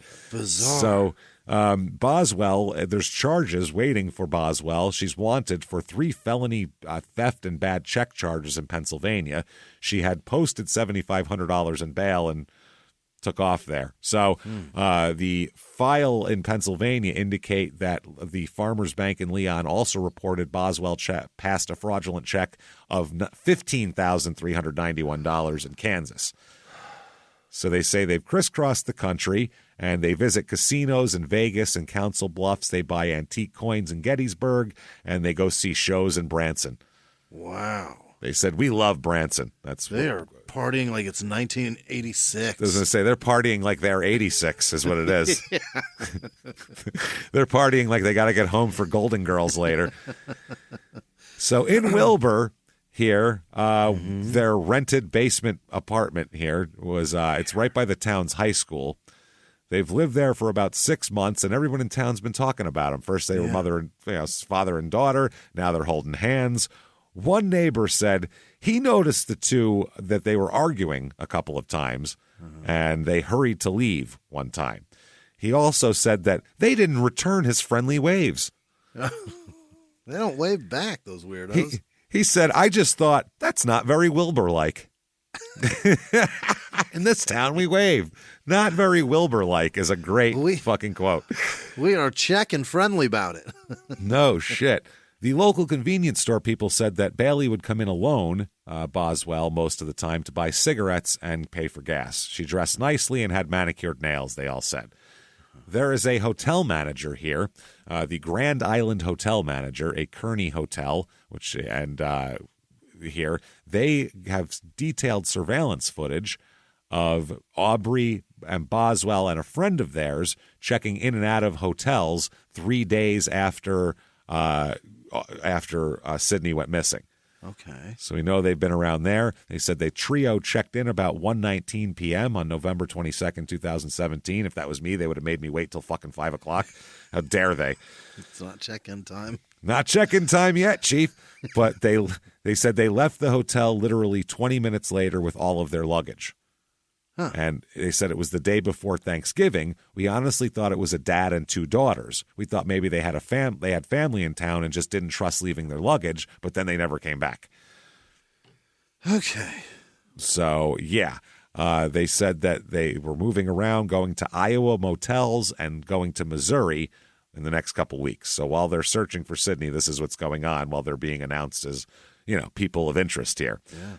So they get cell phone data that tracks Aubrey Trail and Bailey Boswell on the day that Sydney disappeared, showing that it looks like from the way the footage, the way everything comes out, the GPS stuff, that they basically followed Sydney to work that day. Where Trail went in, not Bailey, she stayed in the car. Trail went in and bought, this is quite the fucking package, a hacksaw, a utility knife, boxes of trash bags, duct tape, and 4 roasting pans. What the fuck, man? I don't like where that's going. That is a horrible kit to buy there. So November 29th, 2017 comes around, and they post a social media. They post 2 social media videos, Boswell and Trail here. Yeah. Boswell posts one claiming that, because it's been announced publicly that they're persons of interest. Yeah. So they're like wanted and they're floating around. Yeah. So she claims that she and Sydney drove around Lincoln, smoked some weed, actually wax and shatter, concentrates. She wrote this. She put this video online and said... She posted the one to the Finding Sydney Lou fucking Facebook page. The next one I'm going to talk about. This will smooth things over. Oh, wow, does it not? Oh, boy. She said we smoked some wax and shatter at her apartment, and then she went back and dropped Sydney off at a friend's house, and she said she hadn't heard from Sydney since. That was the video. Somebody tell the cops for me, I got to go. It's all good. I'm just posting it here. Someone pass this along. Idiot. Then they post a new video denying any involvement in her disappearance. This is the one where Bailey says, I'm Audrey. I'm the one who said I was Audrey. I hung out with her. We smoked. Her? Sort of, just with her name, while also in her intentions and everything else. It's weird. It's the opposite catfish. Like, her appearance is the only thing that's sort of real. Yeah. Everything else is fake. Everything else is bullshit. Which is the opposite of usually catfish. Which is basically what Tinder is now. No, that's Tinder, the opposite of catfish. So authorities are searching creek beds and ponds in the Wilber and Clatonia areas. Oh, my God. Clatonia, not Clitonia. Clitonia sounds like that's a great place. A planet of just porn women. Just Welcome to Clitonia. That's a porn movie from 1983. Welcome to Clitonia. It's all naked women. It's the old Greg Giraldo joke. It's just women that give blowjobs for nickels, and you've got a pocket full of nickels. Yeah. That's right. You're the only guy, and they just give you nickels. Just tons of nickels, and it rains nickels. That's Clitonia. That's Clitonia. This is different. So all these investigators spent hours combing roadside ditches and cornfields in southeastern Clay County, searching for any sign of Sydney here. Yeah. State police patrol helicopters are all over the place, looking, ponds, creeks, you name it. They're doing this. And while they're doing this Facebook video that she posts, that Bailey Boswell posts. God, what a bad idea. She's denying any involvement. It was removed after 2 hours, but it was then saved and posted, obviously. People saved it. In this trail, Aubrey says, quote, they're chasing us around like dogs. Ew. It's a 9-minute clip. It's not just a quick thing. Bailey Boswell's wearing dark clothing. She's wearing sunglasses. She's in a vehicle, and they don't know where it is or where it's taken. She identifies herself as Boswell, said she went on dates, dropped her off at a friend's house, hasn't heard from her since. The trail says he and Boswell issued a statement to police and tried reaching out to investigators in the days following the disappearance, but their calls went unreturned. Oh. You know, people of interest, you'd never call them back. I've been leaving messages for y'all. I left my phone numbers. I left my room number at the Best Western. Gave you my Yahoo email. They claim they haven't turned themselves in because they're wanted on warrants for other crimes. So they're like, we haven't come in to talk to them and clear the whole thing up because then we're just going to get arrested for the other shit we're wanted for. So what's your fucking plan, man? Well, then, at another part of the video, Aubrey Trail says, as far as I know, I'm not wanted for anything. I'm a person of interest, and I'm not really running from anything. This has pretty much cost me my life. I pray for Sydney. I hope she's found soon. I wish the family the best. I'm sorry she wasn't with you on Thanksgiving. But then he says he dismissed a bunch of theories saying that, we're the killers. And he said, quote, not saying I'm a nice guy. This is how he starts. Nobody's ever said that before. Not saying I'm a nice guy. Yeah. He said, I'm a crook. I'm a thief. Have been all my life, okay? But I'm not what you're trying to make me out to be. I'm a thief, but I'll be goddamned. I've never killed anyone in my whole life. That's their video. So see you around. So that should clear it on up now. And post that to the fucking Facebook page that her family put up. Wow. So if I'm her dad, I'm like, well, I'm hunting this man now. So that's and I'm the sure guy George thought the same thing. I'm going to get something that he's touched, and I'm getting a bloodhound. I'm not stopping till I catch him. I will kill him. So the Lincoln's public safety director said, quote, blows my mind. It's like, wow. Are you in panic mode yet, man? They said closest to now. Yeah. What, concerned? Are you concerned? Any concerns growing? They said closest analogy I can make would be the Access reporters sometimes got to interview criminals, suspects in the pre-1963 era. So pre-Miranda, reporters would get to talk to subjects before their court cases, and they'd really talk a lot. Another guy here said, this is a guy who teaches forensic science courses at the University of Nebraska, said, to me, they were kind of acting like Bonnie and Clyde or James Dean, a rebel without a cause type of thing. Said he's never seen such brazen posts in any case ever. This is wild. New frontier of assholery here. Yeah, so gross. They said they wouldn't say if police are able to trace the video and wouldn't confirm a rumor that they found Sydney's cell phone buried in a yard. Okay.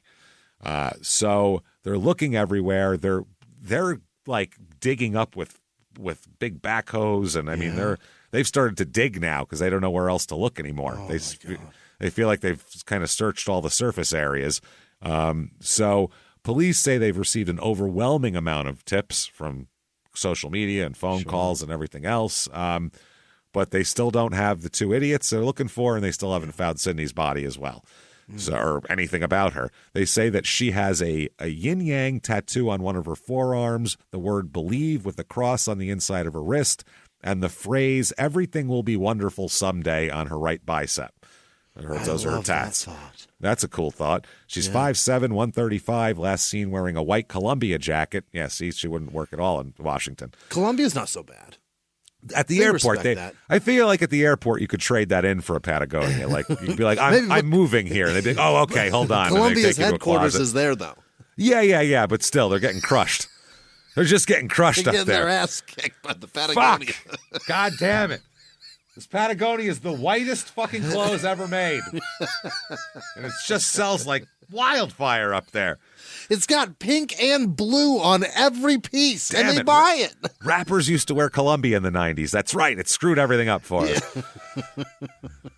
So, they said she's wearing that in a cream-colored shirt last time she was seen. Mm-hmm. And so they put out a warrant for Aubrey Trail, the outstanding warrant. He is accused of being a felon in possession of a firearm and a habitual criminal. So just an everyday, just a huge asshole we need to get in here. He's an actual scumbag. He's a huge scumbag. So he's lived in different Missouri towns recently, they said. They're trying to find him. He's known to the antique dealers. So they're talking to the antique dealers, and the one says that he came in about a month ago. Uh-oh. And, other people say that Boswell and Aubrey rented several display cabinets to sell vintage glassware and toys beginning in June. Another one said here. November 28th, 2017. Wow. Bleimeister's out there again, Mr. Concerned. Oh, boy. And he said, they're looking at social media and cell phones and debit and credit cards. And he said all those different avenues that we're looking at and should be looking at in order to identify where Sydney was, where Bailey Boswell and Aubrey Trail may be. Yeah. I'm concerned. November 30th. Bailey and Aubrey are arrested on unrelated warrants, and they start to question them. Where'd they get them? I think it's near Lincoln here. So they went really far. They came back because they were in Missouri before that. So he's held on a misdemeanor warrant for missing a court date, or she is. That's the weed case there. Right. And he's being held on a newly filed case where he's being accused of being a habitual criminal with a gun. Yeah, right. So they said that they're trying to work out the details. The police said we'll still work toward the end of the murder thing. But again, that's not what he said. That's what I said. Right. He left that part out. He didn't say the murder thing. On TV. At a press conference.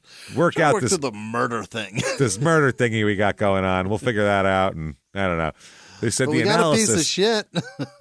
Not a real scumbag, habitual scumbag. The analysis of the digital records is what led us to the discovery of of maybe people who know where Sydney is. So. Yes, they were charged with, when they were arrested, by the way, they were charged with unlawful transportation of stolen goods valued at $5,000 or more from Hiawatha, Kansas. And there's all sorts of jurisdictions dinging in with, we have charges for them. We have charges for them. Still no Sydney, though. Oh, my God. The father is pleading. George Loof said, in my opinion, somebody knows something. Please do the right thing. And, yeah, they asked the Lincoln Police Chief Bleimeister, Mr. Concern there, Jeff Concern Bleimeister, if there's any hope she could be found alive. Right. And he says, yes, absolutely. Jeff. Gee, Jeff, let's treat everyone like 4-year-olds now.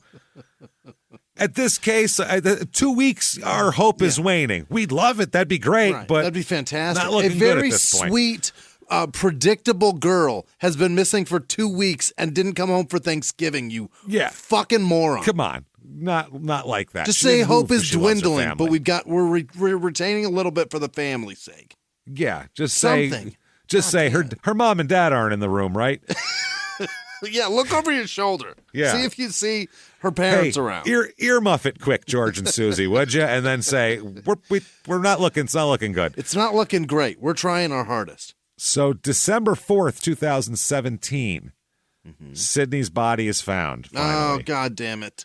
It is an open area of Clay County. It's described as a very cold day, very windy. So windy that they're shocked. They were having trouble hearing each other, the cops. Wow. Bleimeister's like, well, we still have some hope.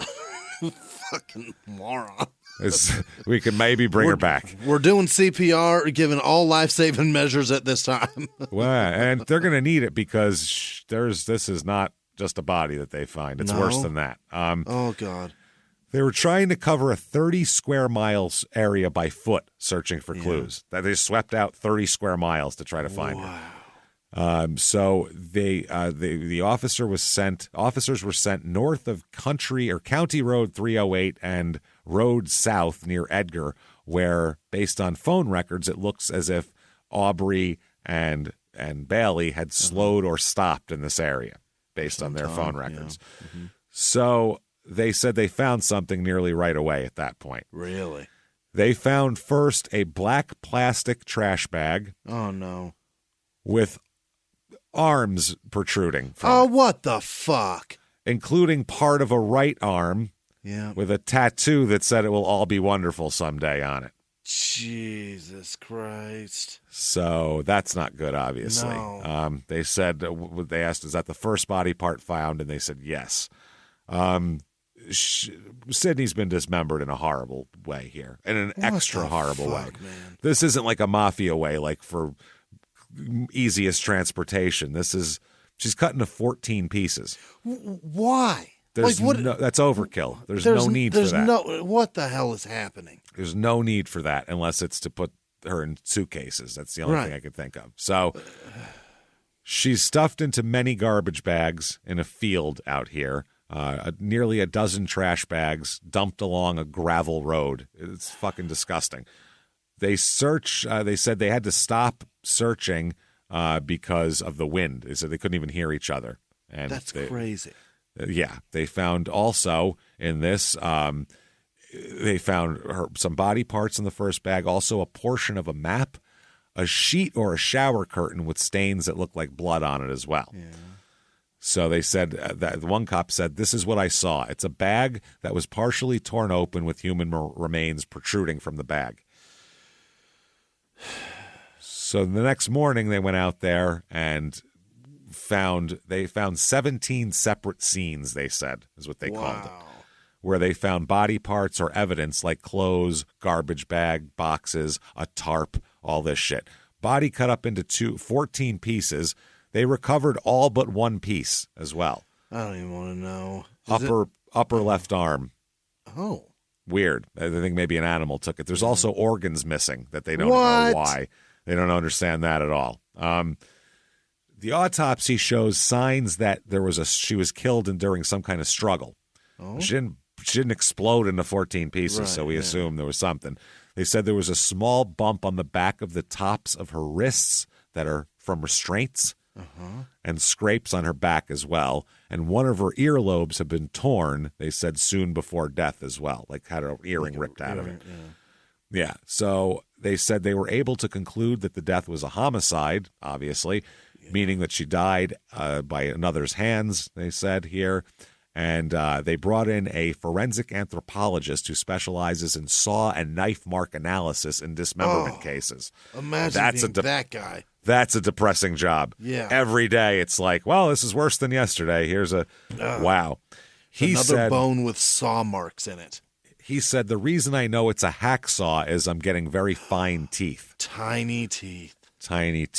So they said a lot of the findings, too, in their totality would be consistent with strangulation.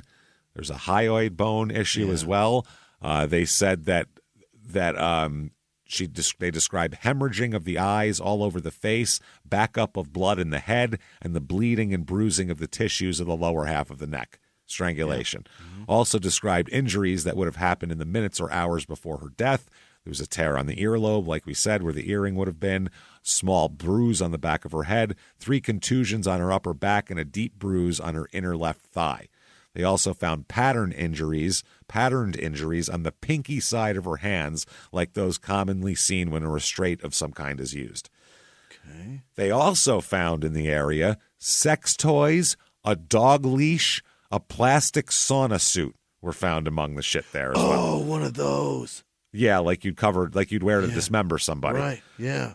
Yeah, and sex toys and a dog leash. What is this? This is fucking disturbing here. The next day after they found this, police chief fucking Bleimeister, Mr. Obviously concerned here, announces that foul play is suspected in her death. My God, sir. This guy is Mr. Let's take it slow. Let's take it slow. He's been dating his wife since 1974. Just dating, yeah. No kids. One of these doesn't days, want to commit to anything we're going to get a little more serious. I was going to say, if the Charles Manson case was in his jurisdiction, he would have gone like, I want to talk to a few more people first. He seems like a little weirdo, don't get me wrong. But, I mean, the one Beach Boy said he wasn't too bad a feller, and there's some things we need to talk about, really, before we start putting labels on him, like murderer and cult leader and things like that. He's awfully small. I don't think he could do much. I don't think the little feller had it in him, is what I don't think. So, this guy. Aubrey Trail leads them to Sidney Loof's phone. Oh, uh-oh.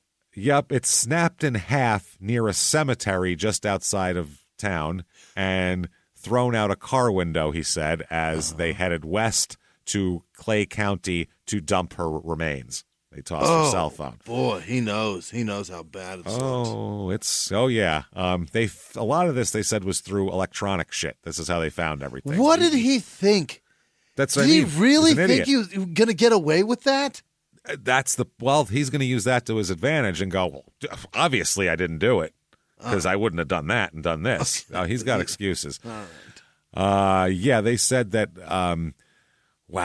they looked for everything, digital footprint, cell phones, when it dinged on towers, but also online apps, Facebook, Twitter, Snapchat, all these different shit, credit card purchases, ATM visits, then video cameras. Fucking idiot. Video cameras everything's on video in 2007. Everything. So if your cell phone says you stopped here, then they go, well, let's find the video of that. And they find them walking into a fucking store and they do all that shit. They watch them go out into gas stations and inside businesses. They used to have to get warrants for landline phones, and they'd piece together dates and all. It used to be a really hard thing, but this digital shit is super easy. It's all wide if you open. If you watch the first 48 from the last few years, they don't even ask you shit. They sit you down and go, give us your phone. And then they go, dump all your phone, find out exactly what happened, and then come in and tell you, we saw exactly what happened on your phone. And then the people go, oh, fuck. And they either deny it or admit it. But they don't even question people anymore, hardly. They just go, show us your phone. You weren't there? Give us your phone. Oh, shit. Ah, damn it. Can I not? No, you can't. Give me it. My goodness. They also said another dumb thing here. Usually it's not just one thing. In this case, don't use this verbiage, please. Oh, God. It's a lot of little pieces that all start coming together. Who the fuck said that? That is, Bleimeister? Is that Bleimeister? No, it isn't. That's Barksdale. Barksdale? Not Avon Barksdale. Fucking dipshit. A Larry Barksdale, a former Lincoln police investigator who retired in 2012 with 40 years of experience, said that. 40 years. 40 years. And didn't tell him, in the last say 5 that in a years dismemberment case. Yeah, in the last 5 years since retirement, you've forgotten to have a little bit of fucking sensitivity, you dickhead. Maybe he retired because he was forgetting stuff. Let's just put it that way. 40 years on the job. He may have opened his mouth a few times and was like, maybe I'll just retire. He was going a little fucking stunad, so he retired. Now he's all Lubatz at home, just fucking asshole. So somehow after her arrest, Bailey Boswell makes a Facebook video. I don't know how this happened. What is going on? After she's arrested, she explained that she met Sydney on Tinder. They drove around. Same thing. Had a great time. We're planning on going to the casino. I gave her my number. Haven't heard from her since. So she's sticking to that story. She's trying to proclaim innocence. Like, yeah, tell the cops. The family was grateful that Sydney was found. Anyway, they were very grateful, and they said the entire state and beyond tried to help. And in our minds, a lot of good people exist in this world. Sydney just happened to run into someone that wasn't, which is an incredibly healthy attitude to have during this.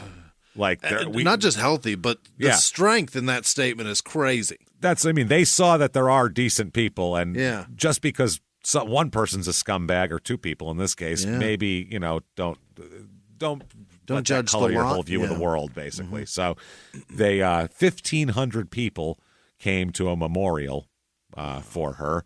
They said cars were lined up around the block of the church. It's a small town. The town is the Neli town. Very small and no room for 1,500 people, but they come there anyway. And, everybody still had Find Sydney written on their cars and shit like that. It's fucking horrible. So Aubrey Trail decides, okay, I'm looking pretty bad here. I'm going to clear it up. I'm going to give a media interview. That way that'll clear everything up. What's the dumbest thing I could do right now? This case is like dumber, dumbest. Yeah. It's a competition for who's the biggest idiot in this case. People. Yeah. Yeah. Sydney, George, and Susie are the only people who aren't complete morons in this whole case. Everybody else is a fucking amazing idiot. So he makes a video. He says in this video that he's given 3 statements to the FBI, but that having information about a case doesn't necessarily mean you're guilty. You knew where her cell phone was. That's a pretty good sign. Yeah. On the way to dump her body. That's incredible information. He then said, quote, "Did I have information? Yes, I did. Did that mean I killed someone? No, it does not." Yes, sir, it does, as a matter of fact, in this case. I'm sorry. Yeah. So he said that he expects charges to be filed against his girlfriend, Bailey Boswell, as well. And he insisted more than once during this that she was not involved in the death at all. Mm-hmm. He said, "We're probably a lot more than people of interest, but Bailey Boswell was not involved." He said, "If we're charged, that is something that will be discussed in court, my involvement, but Bailey wasn't involved." Yeah. Here, he said that all the news about him and his girlfriend has been, quote, "very one-sided." It's like weird. You guys haven't even been listening to us. It's like we dumped a dismembered, beloved girl in a field, and, we've been scumbags, and I've been in prison since I was 17. It's like there's nothing good coming out about us. Like, what the fuck? They said that we're just 2 young kids in love.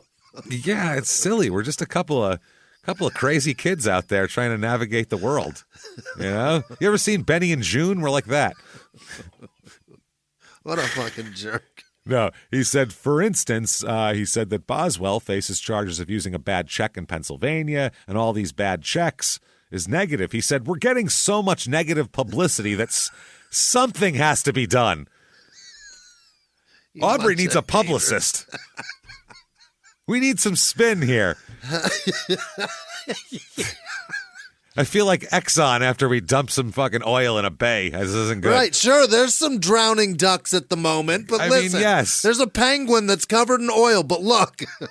But there's going to be nice people coming to clean them off with Dawn, so it's fine. We'll make You're a Dawn going to buy commercial. a bottle of Dawn with a little clean penguin on it.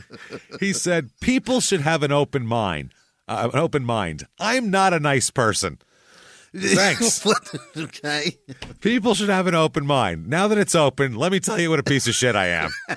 Now that you're ready for my information. Did you hear that with a wide open mind? Wow. People should have an open mind. I'm not a nice person. I'm not innocent of a lot of things. I can't defend my past. I can't defend my lifestyle, but don't believe everything you hear. I don't make excuses for what I've done. I am a criminal. That's nice. Man. He said, yes, Sidney had been at his apartment where he shares with Bailey in Wilber, and that before the discovery of her body, he and Bailey had traveled to west to York in the general area of where the body was found. That's what he said. So I don't know. That before anybody found her. So they said, do you have something to say to the Loof family? And he said, quote, I could say a lot of things. How about no would be the answer. Hope they're okay. Or, no. I don't know him. He's like, what's the worst thing I could say? I got it. This. I'm a criminal. Have something to say. He said, I could say a lot of things, but with the things going on about us, it would probably be more disrespectful for them. Probably. Good call. A couple of days later, he said, quote, we've never denied that Sidney came back to the house. And unfortunately, that is where all the questions come in. Yes, you're the last people to be seen with a fucking dead girl that you met on Tinder and lied to her about your name. Looks bad. Yeah. Wow. Her dad, by the way, was honored in early 2018 as the Nebraska Rural Community School Association's Principal of the Year. Yep. Which is like Hamlin winning Comeback Player of the Year. Right. You know what I mean? Like, it's ridiculous. Jesus Christ. I mean, he's not dead, and I can't believe you're still walking around. So here, take a plaque, please. Right. I can't believe you're working still. You poor bastard. Yeah. You shouldn't have to endure. And he does. He retires that year when the school year ended. He said, the last year taught me that all the things I tried to fix or take care of at work were petty compared to losing my child. I no longer wanted to deal with other people's problems. Yeah. Not going to deal Children? with this person. Their children? I think it's like this person, this teacher took my parking space type shit. He's like, I don't fucking care about your parking space. My daughter was taken apart. Fuck your parking space. How many pieces is your daughter in? One? Right. Okay. Shut the fuck up. How many pieces is your parking space in? Fuck you. Fuck off. Get out of my office. Trail says he's responsible. Oh. Next, a few days later. Sort of responsible. Okay. He said he spent months sharing his side of the story since authorities named him a person of interest with the authorities. In November, he said I wasn't involved at all. In December, he denied Bailey was involved, but said I was sort of, it's a little mushy when it comes to me. Yeah. Then he claimed that he's accountable and responsible for Sidney's death. He just says that. It doesn't say he actually killed her, just said he's accountable and responsible. Then he made several calls to media outlets telling the Journal-Star and the Omaha World-Herald that he had given investigators all the information they need and that they should charge him with the death already. Okay. He's telling them, where are my charges? He said, I'm responsible and I'm accountable.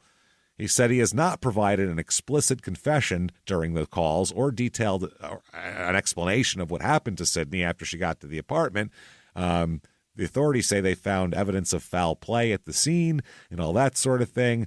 But Aubrey says, if they want justice for Sidney, somebody charge us. Okay. Now he's begging to be charged for murder. Charge me or let me out? Is that what he's trying to do? No. He's just saying, charge me. Okay. He's going to be in there anyway. He's got tons of fraud charges. He's a habitual criminal with a fucking firearm. He's fucked anyway. So, he said that that his directions led investigators to the cell phone. He's like saying, what the fuck? I obviously killed this broad. What more do I have to do to get arrested? Yeah. He said that, and proved to them that he could deliver, I guess, information. And he insisted that having information and committing a crime are different. But then moments later, he made vague comments about responsibility and accountability. And then he said, investigators don't know what happened. They don't know why it happened. He said, let's make Wilber famous for more than just the Czech fest. If they're accusing me of doing something, let's see if I did it. Charge us. He called up the Czech fest. He fucking name-checked the Czech fest. I want to be more famous than the Czech fest. More famous than the something dancers. What the fuck? The Bellwith Brothers dancers or whatever the fuck they were. More famous than them. Wow. So then he talks more with investigators. He then said... He tells the FBI that he gave Sydney $5,000 to appear in a sexual fantasy video. But then they say there's no evidence of such footage or of her agreeing to it. Okay. So they're not sure he's telling the truth. When he was arrested, though, they did find a list of 12 or 13 women inside Bailey's purse. When they were arrested, Bailey had a list of women. Listed next to each of their name was their supposed magic specialty, including healer, see danger, and fire. What the fuck is happening? Okay, it's getting real weird now, and it's going to get... Wait till you hear about this next thing. During his conversations with investigators, Trail often discussed the group sex in his apartment. On one occasion, Trail told FBI agents he wanted to share something away from the video cameras. He said, can I just tell you guys something? And then he leaned in, and they went to the restroom, and he whispered, quote, witches kill, a life for a life, and they gain more power when they kill. That was like a big secret that he needed to let them in on. Dude, what the fuck? Like, now that you have that information, obviously you'll solve this. Okay. Okay, Let's talk about some vampire cult people, all right? What? Okay. Apparently, this dipshit, Aubrey Trail, had been convincing tons of young women, not tons, but at least a dozen young women over time here, to join his cult where and they all believe that he is a mind-reading vampire who can fly. He can fly, Jimmy. I mean, both even in fucking Twilight, the guy didn't fly. Very fucking easy to prove. But yeah, fly. Yeah. All right, asshole, then no. What am I thinking? And say it while you're levitating, you son of a bitch. Fly around and tell me what I'm doing right now. So, and also that he's got a coven and of a dozen witches, and he claimed that they would gain powers by killing people. A 22-year-old woman who claimed to be a follower of his cult will later testify and tells investigators early on here that she joined Aubrey and Bailey Boswell's depraved world the summer before Sydney was killed. Yeah. She says that Aubrey convinced her she'd need to kill someone and to take their last breath, like Stephen King's Dr. Sleep thing. Wow. Yes, you have to take, that's how you gain their power, in order to obtain her magical powers. You're a witch, but if you want magical powers, you have to kill someone, suck out their last breath, then you're magic. Okay. Oh, boy. She said that Aubrey showed her photos of women he claimed had witch powers, and that Bailey was called the Queen Witch, and that all the witches had to refer to Aubrey Trail as Daddy. Yeah, because there was 51. Yeah, there was rules in the house, like you weren't allowed to wear clothes. And Bailey's the bottom witch? She's the bottom witch. Yep. Yeah. She's absolutely. That's awesome. She's not, no one's allowed to wear clothes. Yeah. Either in the house. And they said that this woman said she met Aubrey the same way Sydney did, by communicating with Bailey on Tinder. So Bailey Boswell gets on Tinder, gets these girls in here. The woman said she was drawn to Boswell, who suggested that her sugar daddy could take care of this woman as well. Yeah. And she was one of 3 women to talk about lots of details, saying Aubrey and Boswell together had a kill bag with a hammer and pliers and fantasized about torturing people by ripping off their fingernails and cutting out their eyelids. Dear Christ. Rakuten is the smartest way to save money when you shop, because you earn cash back at over 3,500 stores. Fashion, beauty, electronics, home essentials, travel, dining, concert tickets, and more. Your favorite stores like Lowe's, Levi's, and Nike pay Rakuten to send them shoppers. And Rakuten then passes on a part of that payment to its members as cash back. You're already shopping at your favorite stores. Why not save while you're doing it? It's a no-brainer. Membership is free and easy to sign up. Get the Rakuten app now and join the 17 million members who are already saving. Cashback rates change daily. See Rakuten.com for details. That's Rakuten. Your cashback really adds up. Escape reality and immerse yourself in a gripping tale of mystery, murder, and romance with June's Journey. Join June as she unravels the truth behind her sister's mysterious death and use your observation skills to find hidden clues and uncover dark secrets. Plus, you get to explore stunning hidden object scenes, from New York parlors to Parisian sidewalks, as each chapter reveals captivating mysteries. How sharp are your observation skills? Put them to the test in June's Journey. Download for free today on iOS and Android. Wow.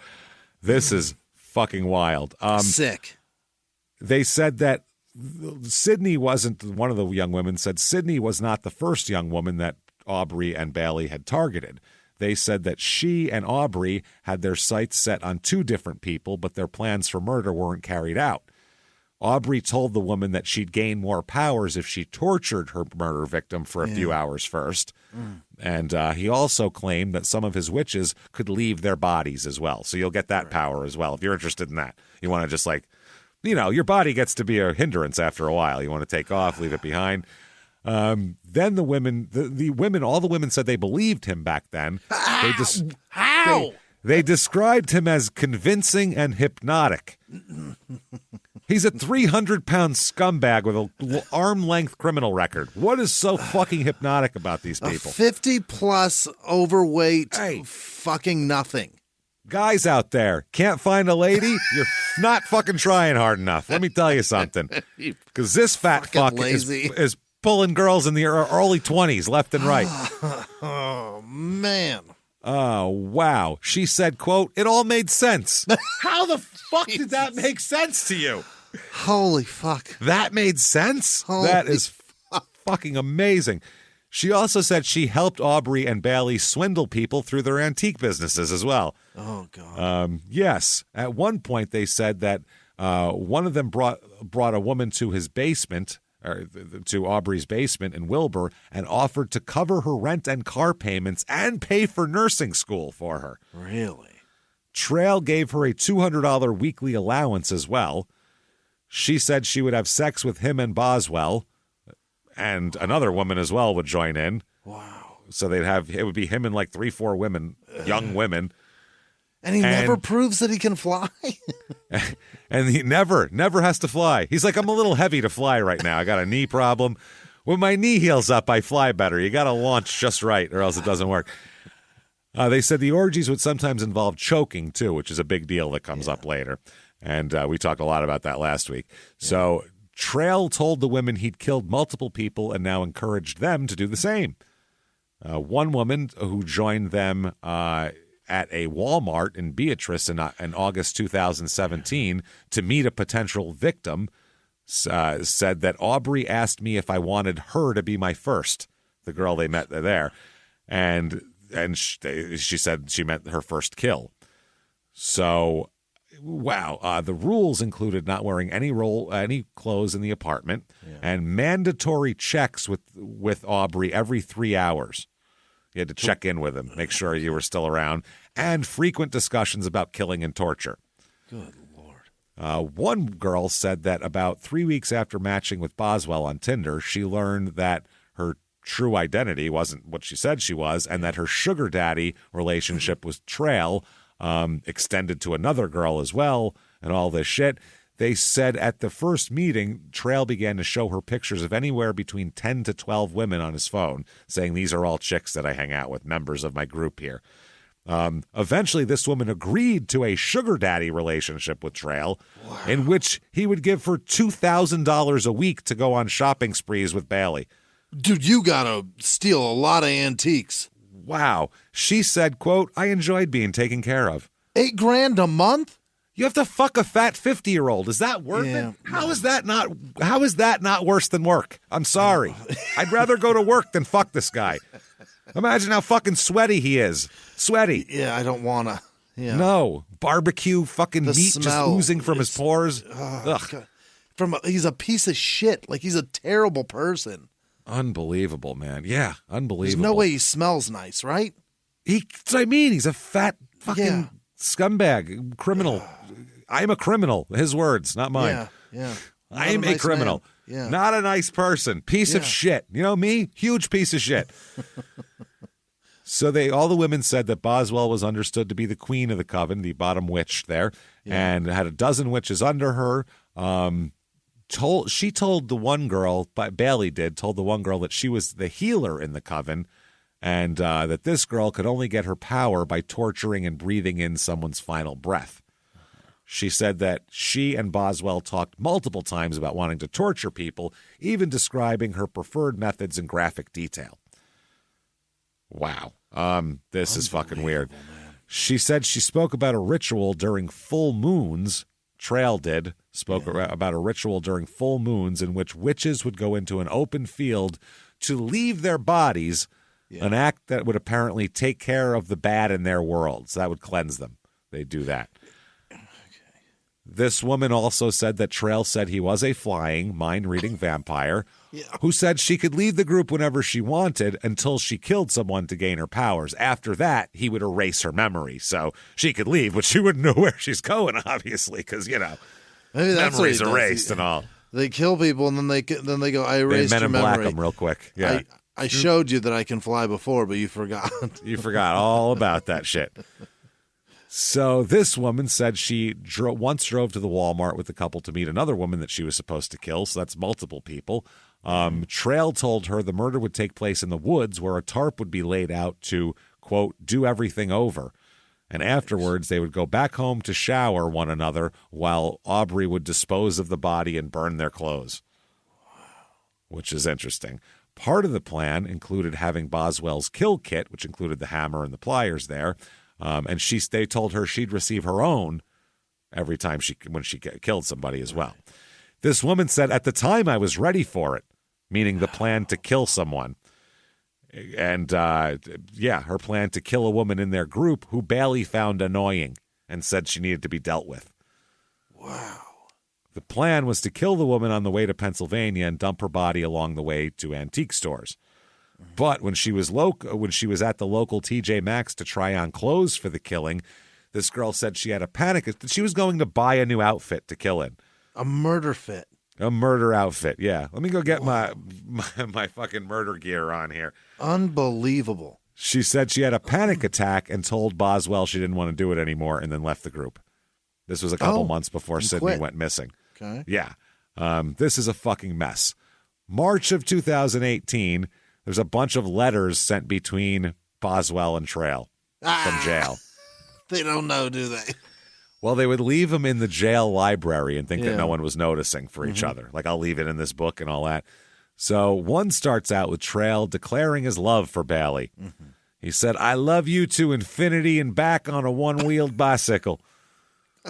I love you. Which I missed. I'm mixing Buzz Lightyear with, like, old-timey backwoods fucking sentiments.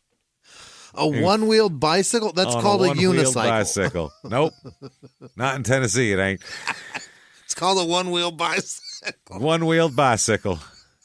I love you to infinity and back. He is an idiot, and he is, what is he, Jimmy? He's a fucking moron. He's a criminal. Yeah, he's a criminal. He's a bad guy. I am a criminal. He's a bad guy. I'm not a nice person, he said. We got that.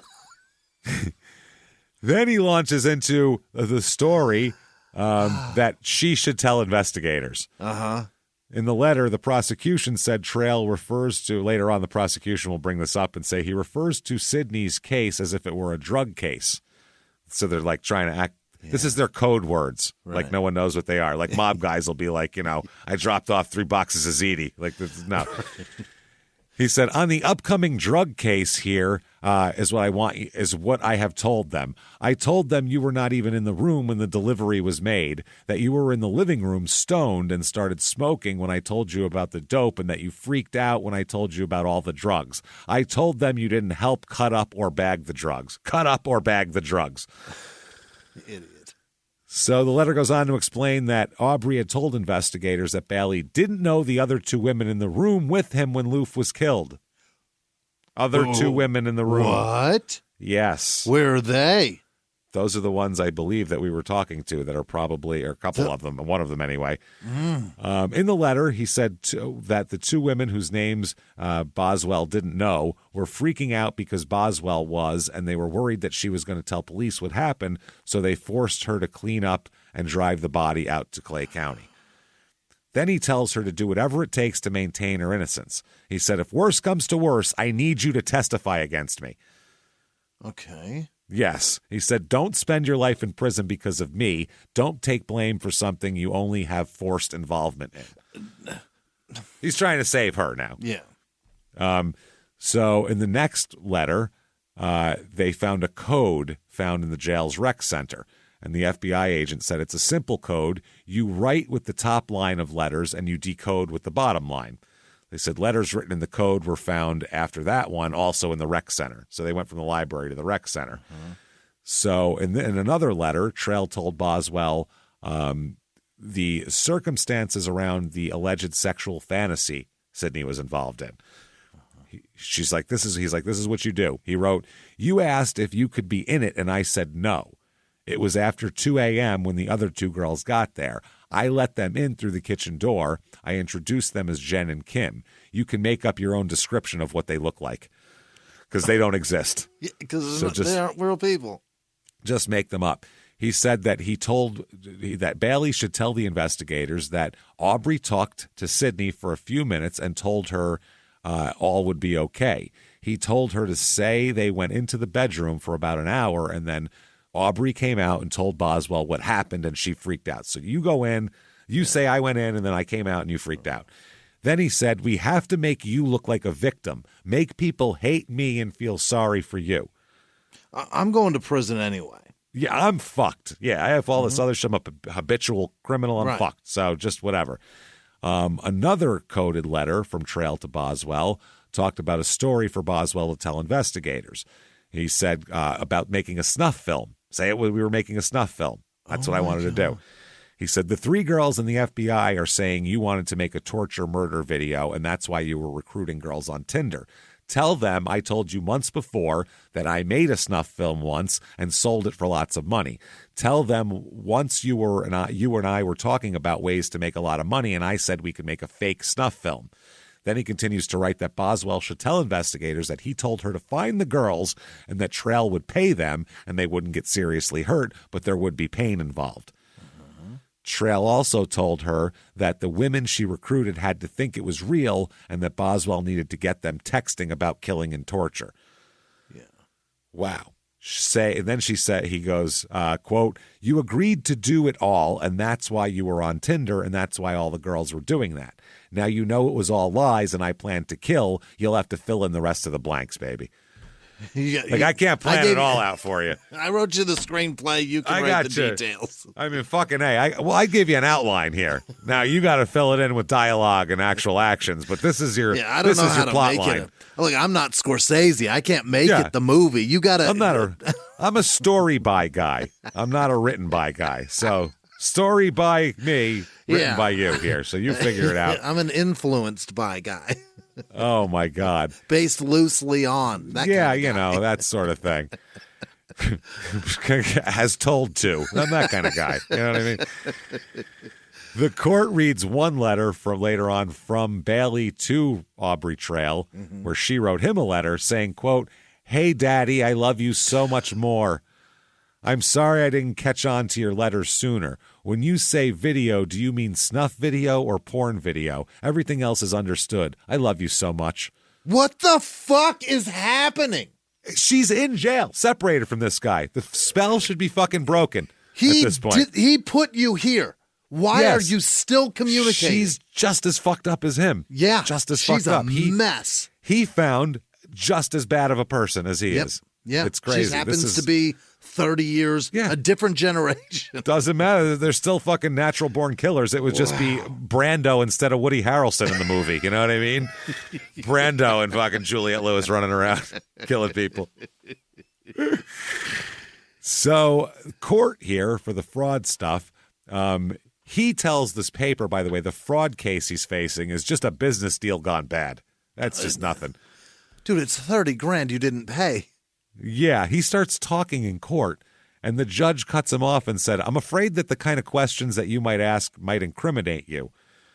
And the judge said, I do not want the court to indulge him in questions. Just stop.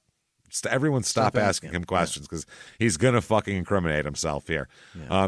By the way, they're now accused of a scheme where they bilked a particular Kansas couple out of $400,000. Oh, my God.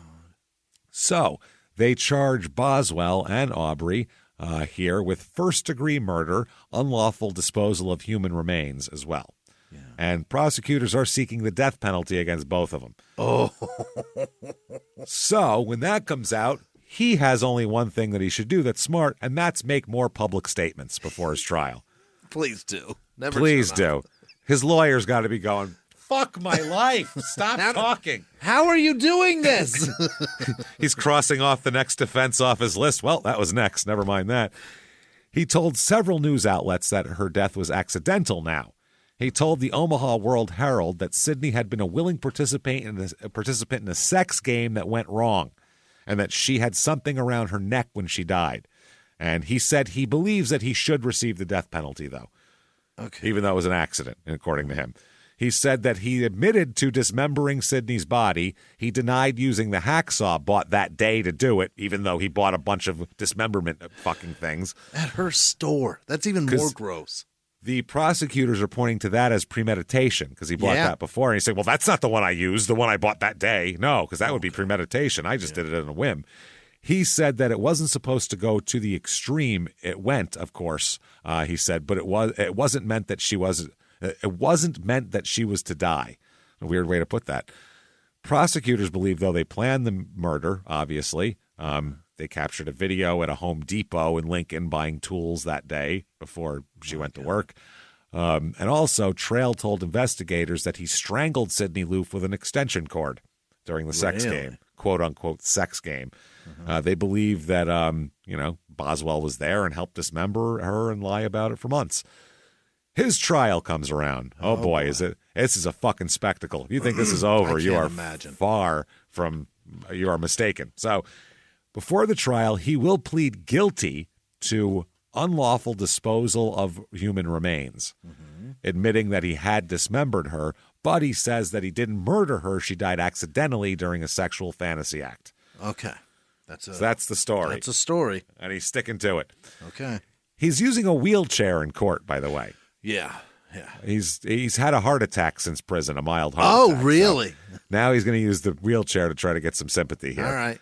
Not such a bad guy. Look, how dangerous could he be? Look at him. In the opening arguments here, opening statement, prosecutors argue that Aubrey and Boswell, who's, by the way, they're separate trials, these two, messaged her on Tinder with the intent of killing, torture, and sex. That's what they said. While the date was going on, Trail strangled her with an extension cord, then used a fine-tooth saw to dismember her body. And they said he confessed to the murder, told authorities Boswell helped clean up the crime scene. What the fuck? Yeah. He said that he hid her body out of fear. Fear, because it went awry, this sex game. Yeah. So, oh, God, now what do we do? Don't call the cops or 911. Just fucking cut her body into 14 pieces and dispose of her, which is what any reasonable person would do. In fear, 14. In fear, fear, 14, yeah. The prosecutor said this is more than a first-degree murder. This was a planned abduction to kill Sydney Loof. The defense, this is a father-son team, the Murrays here. He's got a father-son court-appointed attorneys here. They said that Sydney was a willing participant in a sexual encounter with Trail and two other women and was accidentally choked to death. The lawyer says Aubrey Trail is not a particularly nice man. He says his confession proves that he told the truth and that Sydney's death was completely accidental. Also argued that this trio of the Boswell, Trail, and Sydney previously knew each other also. Oh. Saying that Sydney agreed to take part in Trail's sexual fantasy for money. And the lawyer says there was nothing illegal. It was all consensual. There's no proof that she's ever met them before that. That's just a new story they made up. Wow. So they show the surveillance video of him buying dismemberment fucking weapon, dismemberment implements. Not good. Hours before the date. That's not great. Picking stuff out. He's probably like, having her hold your arm out like this, then like motioning, miming, sawing, going, yeah, I think this is a good saw. Put the elbow. Yeah, this will work. This will work. The medical examiner also gets up here, and they ask her about the signs she saw during the autopsy that could suggest that this was not an accidental sex death, but that Sydney struggled. And they bring up the bump on the back of the tops of her wrists from restraints and the scrapes on her back. Right. And saying one of her earlobes had been torn as well. Yeah, that's not good. So the cross-examination, though, defense attorney Joe Murray says the signs of a struggle that you talked about are consistent with rough consensual sex, aren't they? What? And the medical examiner said they can be. I mean anything could fall under that umbrella short of death. Maybe somebody wants their earlobe ripped open during sex. I don't fucking know. I've heard people like some weird shit. I imagine people like blood play and like, bloodletting. Some people like that. Some people like pain. They like hot shit dripped on them. I mean, whatever. Who knows? Whatever people are doing. It's just a funny fucking way to say it. It is hot shit dripped on them.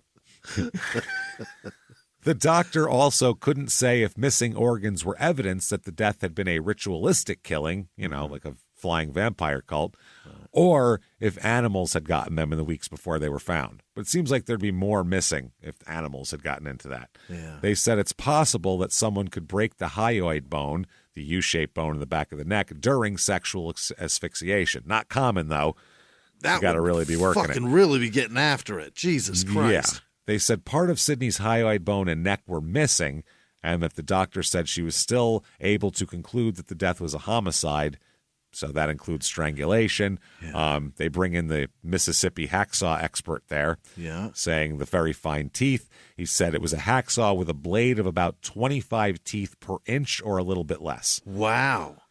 So they showed him the hacksaw that he had bought, and they say, is this in this ballpark? Yeah. And it was a yellow-handled Stanley brand high-tension hacksaw with 24 teeth per inch carbide blade. Exactly like the guy said. And that's the one that he bought that day. And he said it's consistent. So third day of trial is the craziest day in trial history here. Yeah. At one point, this fucking lunatic, Aubrey Trail, stands up in court. Out of his wheelchair. Out of his wheelchair, rises out. Yeah. And screams, Bailey is innocent and I curse you all, before taking some sharp object and repeatedly slashing his own neck. Oh, my. In the middle of court. Blood squirting everywhere. Really? It opens it. He's fucking slashing himself. They said he cut his own throat several times during his murder trial. What? After cutting himself, he then fell down and out of the wheelchair and onto the floor. Uh-huh. He was pale and unresponsive as they rushed him for first aid. They brought a stretcher in, and he was put into an ambulance to be taken to the hospital. Oh, my God. Wow, that is insane. That's insane. Guilty, right? I mean... His lawyers at that point had the balls to go, mistrial, right? It's got to be a mistrial. I mean, no. Well, anybody could do that then. Anybody could just hurt themselves in the middle of a trial. You can't cause your own mistrial. That's the point. It's got to be these other circumstances. They said that, come on, it's attempted suicide. He had a razor blade he smuggled into court. That's what he did this way. A fucking razor blade. His attorney, Joe Murray, said the case was over right then. I mean, he did it to himself, yeah. They requested a new trial based in large part on the prejudicial nature of the suicide attempt on jurors. Yeah, it doesn't look good. Shouldn't have done it then, stupid. Yeah. Who did it? You did it. It's not like the prosecutor slit his own neck and then said, oh, yeah. No, that's like standing up in court and saying, I did it. Throw me away. Throw away the key. It's the same thing. Well, that was bad for him. So can we just have a mistrial? Can we try again? And they bring in vampire cult chick here. Yeah. One of the other ones. The name they kept their names. How long did they recess for this? Did they a month till he's okay? No. They just went on with the trial with him not there while he was recovering. The next few days he's not there. And they were like, well, our client has the right to be there. They're like, well, he shouldn't have slit his own throat then. That was pretty dumb of him, wasn't it? Maybe he should try to show up. We got a schedule here that we keep to in this county. Right. So, where is he? along, Have him come in. Yeah, I got a divorce proceeding coming up next week that we got to clear the court for. So Aubrey's defense lawyer, Joe Murray, asked the vampire cult woman here, quote, so you wanted all this stuff, the torture, the killing, the breathing in the steam? And she said, yes, that's what I was going for. So then the lawyer turned out that such a maneuver is part of Stephen King's novel Dr. Sleep, in which characters discuss killing someone and feeding on steam of their dying breath. Yeah. And a witness said, to get your power, you have to breathe in their last breath. So that's what it is. Is that what you were going for? And she said, yeah. When the Walmart victim that they were going to kill, I told you about earlier, didn't pan out, they said that Trail declared that they'd, quote, save her for another time and instead focus on another witch in his coven who was too nice and didn't have the evil in her. So we'll just kill her. Yeah. And she's annoying. So the woman testified she didn't want to kill another girl in the group. She wanted to kill some stranger. Jesus. So she said she informed the Boswell and Trail that she was leaving their cult and they threatened to kill her family if she told anyone about them. Okay. Wow. She said one witness said that Trail would discuss torturing and killing people once or twice a week. Quote, it was just like a regular conversation for him. What in the fuck? One woman testified that when she met Boswell on Tinder on the summer of 2017, Boswell used the alias Jenna. So she's got different names. She claims that she helped Boswell and Trail steal and peddle antiques, that they instituted house rules that included her. She had to walk around naked in her residence and call him daddy and talk about killing people all the time. Wow. She said she didn't believe the claims about witches and magical powers, but did believe they'd make good on their plans to kill. She said they had talked of making a snuff film and selling it for $1 million.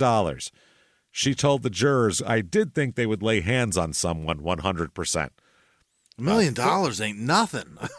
It's for $1 million. A third member of the crew here said she met Trail and Boswell in early November 2017, so right before Sydney, engaged in sexual activity with them at their Wilber apartment, and she was claimed to call Boswell mommy. How old is she? They're both 23 at the time. So mommy, and then Trail had to be daddy. Yeah. And she spent several days with them after Sydney's death. They said Boswell picked her up on November 17th, which is 2 days after Sydney disappeared, and they traveled to different hotels in Nebraska. She testified that police called and left messages, but she didn't know her cult leaders were suspects in a kidnapping. There's the third body that we saw on video. That's the one. That's the third. Wow.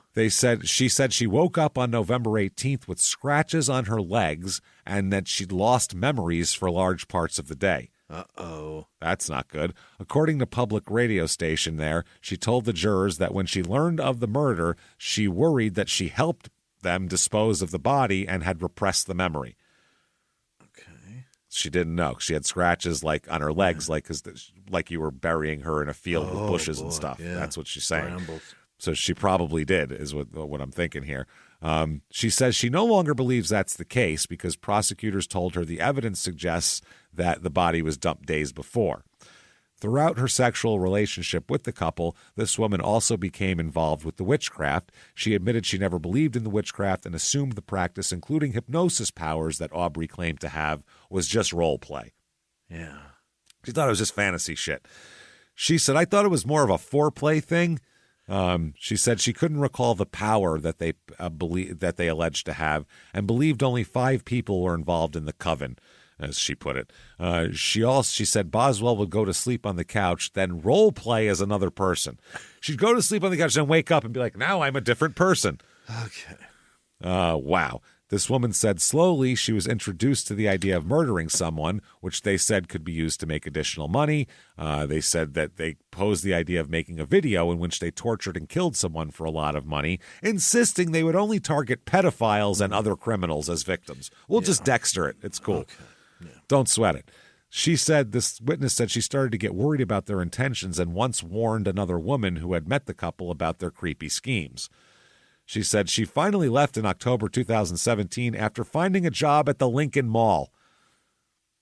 She's like, the mall will save me from all this. Yeah, so, how about that? Phone cases saved her life. The kiosk, the fucking threading kiosk saved her life. Very nice. Cheap knockoff Chinese toy kiosk. So this is fucking weird, man. So they got all these witnesses saying that they wanted to do that. One other witness explained that she had met Boswell on Tinder on Halloween 2017. During their conversations, Boswell suggested the pair engage in a dominant-submissive relationship, and this woman says she was curious about it. Mm-hmm. Then she met Boswell, and they went to an Ameristar hotel room where she met Aubrey, who was referred to as Master. Oh, he's Master and Daddy. Now he's Master Daddy now. Daddy Master. She said that the couple talked to her about witchcraft and murder, and at one point she said she was ordered to murder, quote, that stalker girl who was the last witness who just testified. Okay. And this woman said it wasn't just sex anymore, it was getting real. So fuck that. Now, the star here, Aubrey's back. Aubrey Trail is back. Yes, sir. And he's ready. Up. He is ready for the spotlight. I'm ready for my close-up, baby. Let's get it on. Yeah. He's going to testify. Wow. May as well. He testifies that he first met Sydney months before she went missing, because that's part of their defense. He said that he was in a checkout line at Menards where she worked, and he saw her crying. He asked her what was wrong and handed her a $100 bill. Oh. I'm your fucking fairy crying godfather here. Here's a $100 bill. Every time you cry, I give you $100. It's weird. He claimed from there he paid Sydney to make phone calls for his antique business and that she and Bailey Boswell were in a romantic relationship. Yeah. At one point, Aubrey said that Sydney wanted to stop working with them because she didn't want to be involved in illegal activity. And so, according to Trail, a while later, Boswell and Sydney reconnected on Tinder. But since Boswell's photos look nothing like her, Sydney didn't know she was going on a date with Boswell until she picked her up. But then why would she go out with her the second time then? Right. So that doesn't make any sense. Yeah. Trail said the two started talking about Sydney getting involved in Trail's business again, and the talk continued the next day at the apartment where Boswell and Trail lived in Wilber. He said, quote, caught up at first, said she wasn't doing very well financially, got a tin with money in it, told Sid, if you want to get back and work with us, I can take care of your problems. He said she was very timid. She was in desperate straits. I played on that. Yeah. She wasn't in desperate straits because her parents would come in, take her to the doctor, fill her fucking apartment with groceries, and if she needed a couple of bucks, guarantee your dad would have reached right in his fucking pocket for her. Just people like that are bad with money or in a lot of trouble with money don't show other people how to be good at money and let people stay in their apartment. They don't have an apartment to let people stay in it because they fucked up with money. Right? Yeah. He's such a dick. He said that he, Boswell, and Sydney agreed to engage in sexual activity and that they agreed to experiment with choking. He told the court here now that he made up parts of the story he told FBI agents about the night Sydney died. Yeah. He said it took place during a sexual encounter with Loof and Boswell and that he had an extension cord around Sydney's neck and that she started shaking before she stopped breathing. He said he tried to give her mouth-to-mouth but was unsuccessful. And, that's that. Dude, that's fucked up. A parent has to hear that. That's what I mean. Their whole family has to hear that. Has to hear him lie like that. What a piece of shit. That's what happened. So Tara Gehrig, Sydney's friend here, she was asked about Sydney's mental state. So her friend said that she was struggling with anxiety and depression, had gone home the previous weekend, and, was talking to her parents about getting her mental health back on track. The defense here asked the friend whether she was worried about Sydney harming herself. And her friend said, because of events that happened that weekend, I was fearful to go inside of her house because I was worried something like that had happened. Okay. So the defense also asked her about Sydney's drug use and if it concerned her. And Tara said she wasn't concerned about her marijuana use, but that she was worried about her use of cocaine. Oh. She said at one point in time she was snorting coke. only a handful of times, and when I realized she was doing it and sat her down, I told her I would tell George and Susie if she kept doing it, and then she stopped. I'll tell your fucking parents on you. Tell your principal dad. Yep. She said that Sydney had done cocaine during a trip to Colorado to stay awake, but that wasn't a regular thing for Sydney, not nearly as often as her marijuana use. They also asked about her online dating habits, and this woman said that Sydney was on Tinder and a few other dating sites, like every other 23-year-old that existed, 24-year-old. So they asked what she knew about Sydney's sexual activity and dating. Good Christ. Tara said she was very timid sexually and very shy. For her to be sexually active with someone, she needed intimacy and needed closeness, not the type of person who would have sex with someone she just met, especially not a 300-pound, fat, sweaty, criminal asshole, scumbag, flying vampire liar. Bad None guy. of those things. Yeah. She also said that Sydney had a breathing problem because of her back, and she would not have wanted to be choked. But you don't know that. There's no way to know that, though. But scoliosis, if it's severe, you don't want to be. I mean, who would know that you don't know sexually, choking? if that's what I mean. You don't know that. Maybe she didn't want to choke in general, but during sex, all bets are off. So but that doesn't matter. If she wanted to be choked, you still can't strangle her with an extension cord and cut her body up. None of that matters. She said that she also said Sydney would never be interested in engaging in sexual activity with a woman who had a boyfriend or who wanted to introduce the man into the relationship. Yes, she did say, I hope she doesn't have a boyfriend. Yeah. Now, the cross-examination here, the defense also rebuts the line of questioning by bringing in photos from Sydney's iCloud back into the courtroom. Previous testimony revealed that there were several photos of memes about choking or rough sex in her iCloud. Okay. But a lot of how many of our listeners jokes I've said have not only have we said, how many of our listeners in the groups do jokes like that, memes like that all the time, and these are very normal looking people. They're fine. They're normal people. I mean, fuck.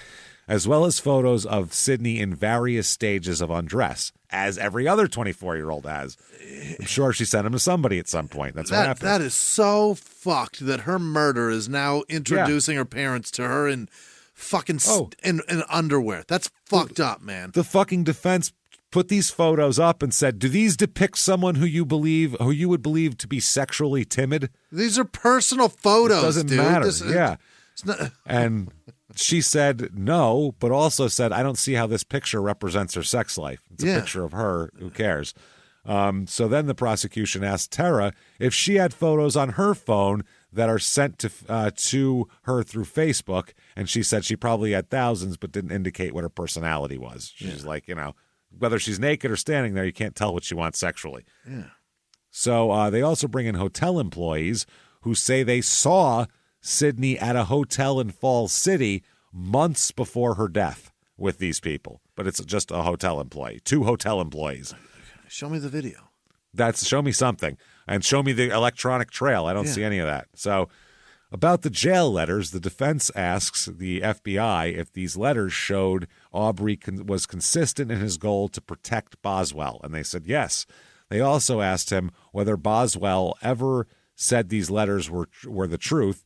And this person said Trail only said that what Boswell was supposed to tell the police. So they're like, so the letters don't mean anything then. Okay. Now, 3 weeks of testimony. Here come the closings. Okay. Closing argument. The state paints a picture of these 2 people as counterculture lunatics intent on killing someone, stalking people like prey as they drove to work, shopping for her dismemberment tools hours before they kill her. Yes, not good. They said at 6:59 p.m., November 15, 2017, when Cindy Loof got into Boswell's car, her fate was sealed. She got in that car and she was dead. It was just a matter of when. Jesus. The defense said, no. This is crazy.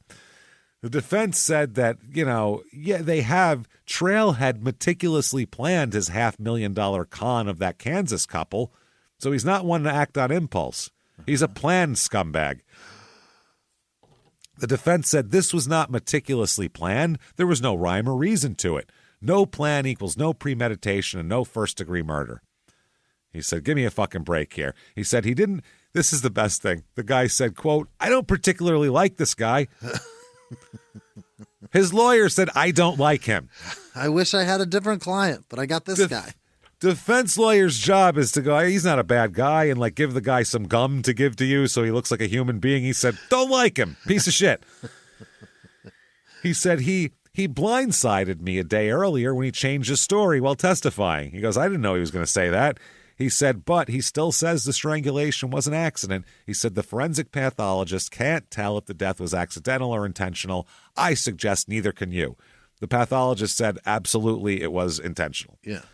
It's a homicide based on all the factors that she would say. Right. The death certificate says homicide, man. Yeah. This lawyer, he pointed to how Aubrey Trail randomly headed west and circled rural Clay County looking for a place to dump the body and lacked any kind of plan to get away. Just because you didn't plan where you were going to dump it doesn't mean you didn't plan the killing. Right. Just because you're an idiot. Just because you stopped at murder. Yeah, they said that they lacked any kind of plan to get away, leaving most of their belongings behind in Wilber, intending to return. They bought maps of Iowa and the Texas-Mexico border, but scrapped going to Mexico because they didn't have passports. They considered camping out in a national park, but didn't know where to find one. Yeah, that's some plan, he says. Pfft, they didn't plan. Just sounds like dummies. Just sounds like every other murderer. Yeah. How many people plan the perfect murder in a scale? Like, what these people aren't H.H. Holmes, for Christ's sake. They didn't build a fucking murder castle. They killed some chick while trying to fucking rape her. This is gross. I'd love to tell that guy about the couple that murdered their brother and put him in a concrete barrel and then didn't realize they couldn't lift concrete. I think that was Nebraska, too, as a matter of fact. I think you're right. Nebraska or Kansas, one of the two. It was in the middle there. And I was right around Thanksgiving, too, if I remember correctly. So it might have been Ohio, that one. Eaton, Ohio. I bet you're right. That's what it was. I think it was Eaton, Ohio. Christ, that was like 7 years ago. Yeah, so the prosecution then rebuts and says they thought they had committed the perfect crime. What they did not count on were the dominoes that fell so soon after. Within days of the investigation, they came up. The prosecutor said, who's credible? Aubrey Trail? He changed his story about the death of Sidney Loof before your eyes. Literally, you've watched it change 3 times over the course of a fucking trial, which is crazy. He said, but what happens? Sidney Loof solves her own crime. Was talking about a text that she sent a friend with a photo of the woman she met on Tinder and was on a date that night.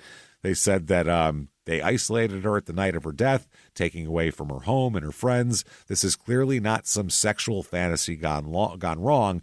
This is a premeditated murder gone right.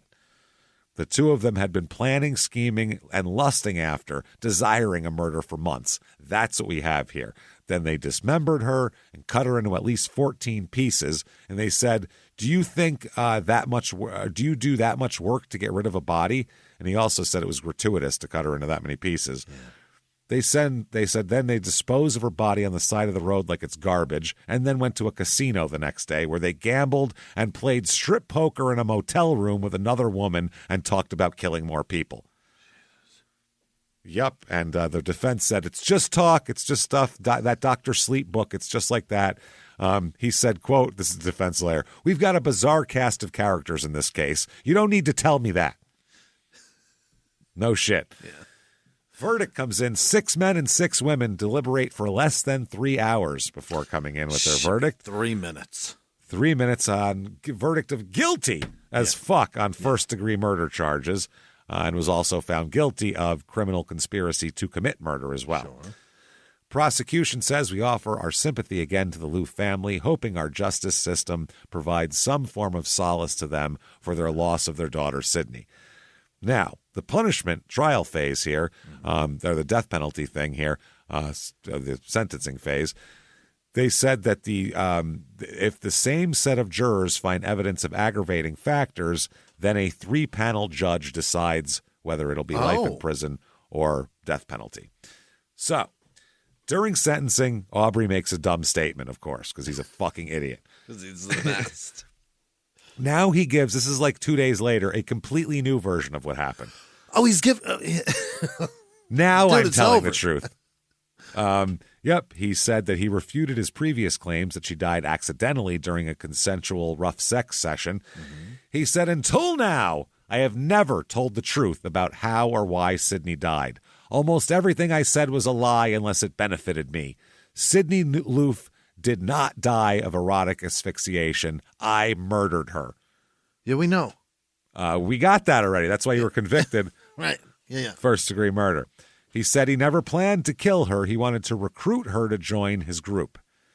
He said that he decided to kill her because he viewed her as a threat to his deviant lifestyle. He said, once I sat Sydney down and started explaining how we made money, some of our criminal activities, and about the group sex and other things, I knew I had made a bad mistake. Sydney somewhat freaked out.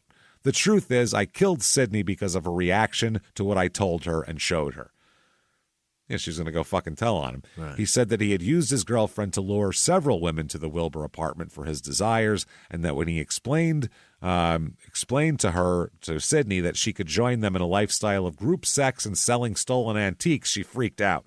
It sounds so attractive, though. I get to do whatever your fat, disgusting, sweaty ass wants me to do, and I get to sell stolen antiques? Wow.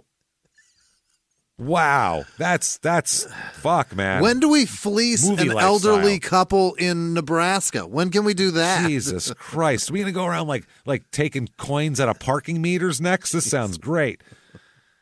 He said that he bound Sydney's hands and led her into the bedroom to calm her down, because that calms people down when they freak out. You tie them up and lead them into your bedroom. They usually chill right out then. He said instead he choked her to death with an electrical cord because he didn't want to disrupt his living of the good life of sex and stolen money with his young girlfriend. Jesus. He admitted to strangling her with an extension cord and dismembering her body. He said he did so because it was the only way to remove her from the apartment. How else was I going to get her out? People would have saw. Yeah. He said he disposed of the remains in Clay County, where they laid for 19 days before being discovered. He said, I've done some terrible things in my life, but this is the only thing I feel regret about, which is an awful statement to make. I've never felt bad for anything. I can't say I'm sorry. No. Because that would be an insult for what would be an insult for what I put you through. That's what he said. That would be an insult for what would be an insult. That's his exact words, for what I put you through. He said that to the family. And they did like a hands up, like, I don't know what the fuck you're talking about right now, bro. That didn't make any sense.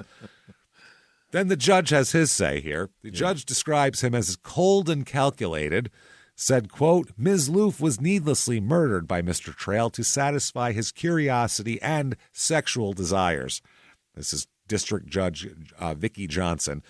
Said that the murder showed exceptional depravity because Trail selected his victims based on certain characteristics, young, attractive women who were attracted to his girlfriend. Mm-hmm. Exceptional depravity is one of the aggravating circumstances required to impose the death penalty. They found he met several of those, including he relished in the murder, needlessly mutilated the victim, engaged in a senseless crime, and victim was helpless to defend themselves because she was tied up. They said Ms. Loof was completely harmless and her murder was completely unnecessary. Trail's bad childhood and disadvantaged upbringing is given some weight, but the weight of this mitigating circumstance does not approach or exceed the overwhelming evidence of exceptional depravity found in this case. And they said, you, sir, may fuck off. Death by lethal injection. Oh, shit. I'm not a big death penalty guy, but I will run this guy over with my car tomorrow. I swear to fuck. God. I'd rather I'll do it for. Actually, my car's kind of low to the ground. He's fat, so I'll figure out a different way. But whatever it is, drag him behind I just dunk his head in the fucking bathtub and drown him. I don't really care. Well, I'll get this over with tomorrow because this guy's an asshole. I'd love to see him drug behind a vehicle. That would be one. He's fat too. He'd be bouncing all over the place. That would like really 15 miles an hour. Yeah. For a while. Yeah. Like a country road, though. Yeah. Until it's just a grease spot. Yeah. Jesus Christ, man. So the defense here, his attorney said they weren't surprised by the death sentence. Mm-hmm. They're like, he's a scumbag and we're terrible lawyers, so this is not surprising, honestly. It's going to happen. We figured this is what happens most of the time. Most of the time. They said that they were caught off guard by his statements to the Loof family. Yeah. Everything that caught them off guard. They didn't expect him to slash his throat in the middle of trial either. Jesus, God. The lawyer said, we really didn't have an inkling about his statement. I mean, he assured us that he was not going to cause any trouble. He was not going to be disruptive. He was going to be appropriate in his comments. I really believe he did intend to help the Loof family, and hopefully it did. I know that's difficult to say, but hopefully it did. I don't think it did. Boy. So now, quickly, she has a trial too. Bailey has a trial as well. Yeah, what happens there? Same evidence. It's all they allow all of his shit in here now. All the things that he said. The jurors examined photos of recovered body parts. God. They talk about how she was recruiting women for a long time for sex and for all these things. They get the same woman who testified at his trial to testify at her trial, talking about all the shit she did and that they were talking about snuff videos. This woman goes through all this and said, I paid 3 psychologists to forget this, what she's going over now. But she didn't forget it, apparently. So, they do all of that. They talk about this woman said she was convinced, by the way, or that this guy convinced people that he was a flying mind-reading vampire. That's just how it goes. And had the ability to hypnotize people. So another woman said that another woman had told her that he could fly. Like, I've seen him fly. It's cool. He can do it. Only does it like special occasions, like a summer solstice or something. But he can do it. Trust me. So don't worry. I've seen it. A bunch of people testified about the rules and all that sort of thing. Other people testified about how they were recruited by Boswell under false names and sugar daddies and all that kind of shit. Interesting. So the verdict comes in on her. She's also mad fucking guilty. Yeah. Guilty as shit. Even easily more proven guilty because she's the one who was communicating. Right. So she's the one even talking. Easier. Yeah.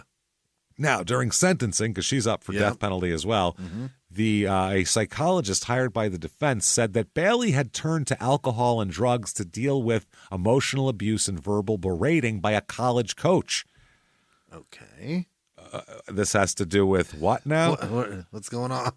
Also that she had been sexually assaulted in college and made to believe it was her fault and then suffered beatings and sexual punishments by her boyfriend, a football player who had seemed charming at first and later trafficked her on Backpage. Really? For her to fucking, do sex acts for money. So that's their plea here. Her mother pleads for her life. Her mother said, come on. She said, quote, I don't think she deserves to die. Her daughter loves us, and so do the rest of us. Okay. Remember, she's got a kid. Right. During these pleas, Boswell's crying in the courtroom. Her grandma came out and asked for leniency. God. Not just for her, not even particularly for her, but for the sake of her child. Yeah. Said she loves her daughter. Like she would say to the moon and back, she's not the person the court has made her out to be. Her dad got up there and said, she's a good person. I know that because I raised her. She said that if it wasn't for Aubrey Trail, we wouldn't be in this courtroom right now discussing anybody's death or anything else, or whether my daughter should be put to death. She said the Bailey they know and the Bailey I know are two different people, and the abuse is what I believe caused that. And if it wasn't for this abuse, she wouldn't have been involved with Trail. They said that abuse started after a normal childhood. Her biological father was murdered, by the way. Oh, Jesus. When she was young, when she was an infant. So it wasn't like she whatever. But she knew that. No. They said she was a normal kid. She didn't get into trouble. She was bright. She got a basketball scholarship to play for AIB Business School in Des Moines. I didn't know business schools had basketball teams, but apparently they do. But that's when her life took a turn, and they say that she was sexually assaulted in college, then met a man named Freddie, and that became abusive.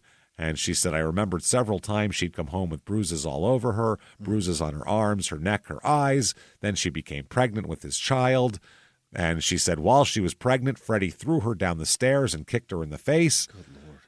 The father said there were several times he had to drive to pick up Bailey when the abuse got too bad. They said, we tried to tell her to get out of there. Then her daughter was taken away from her due to Freddie's drug use and given to them, put in their custody. Right.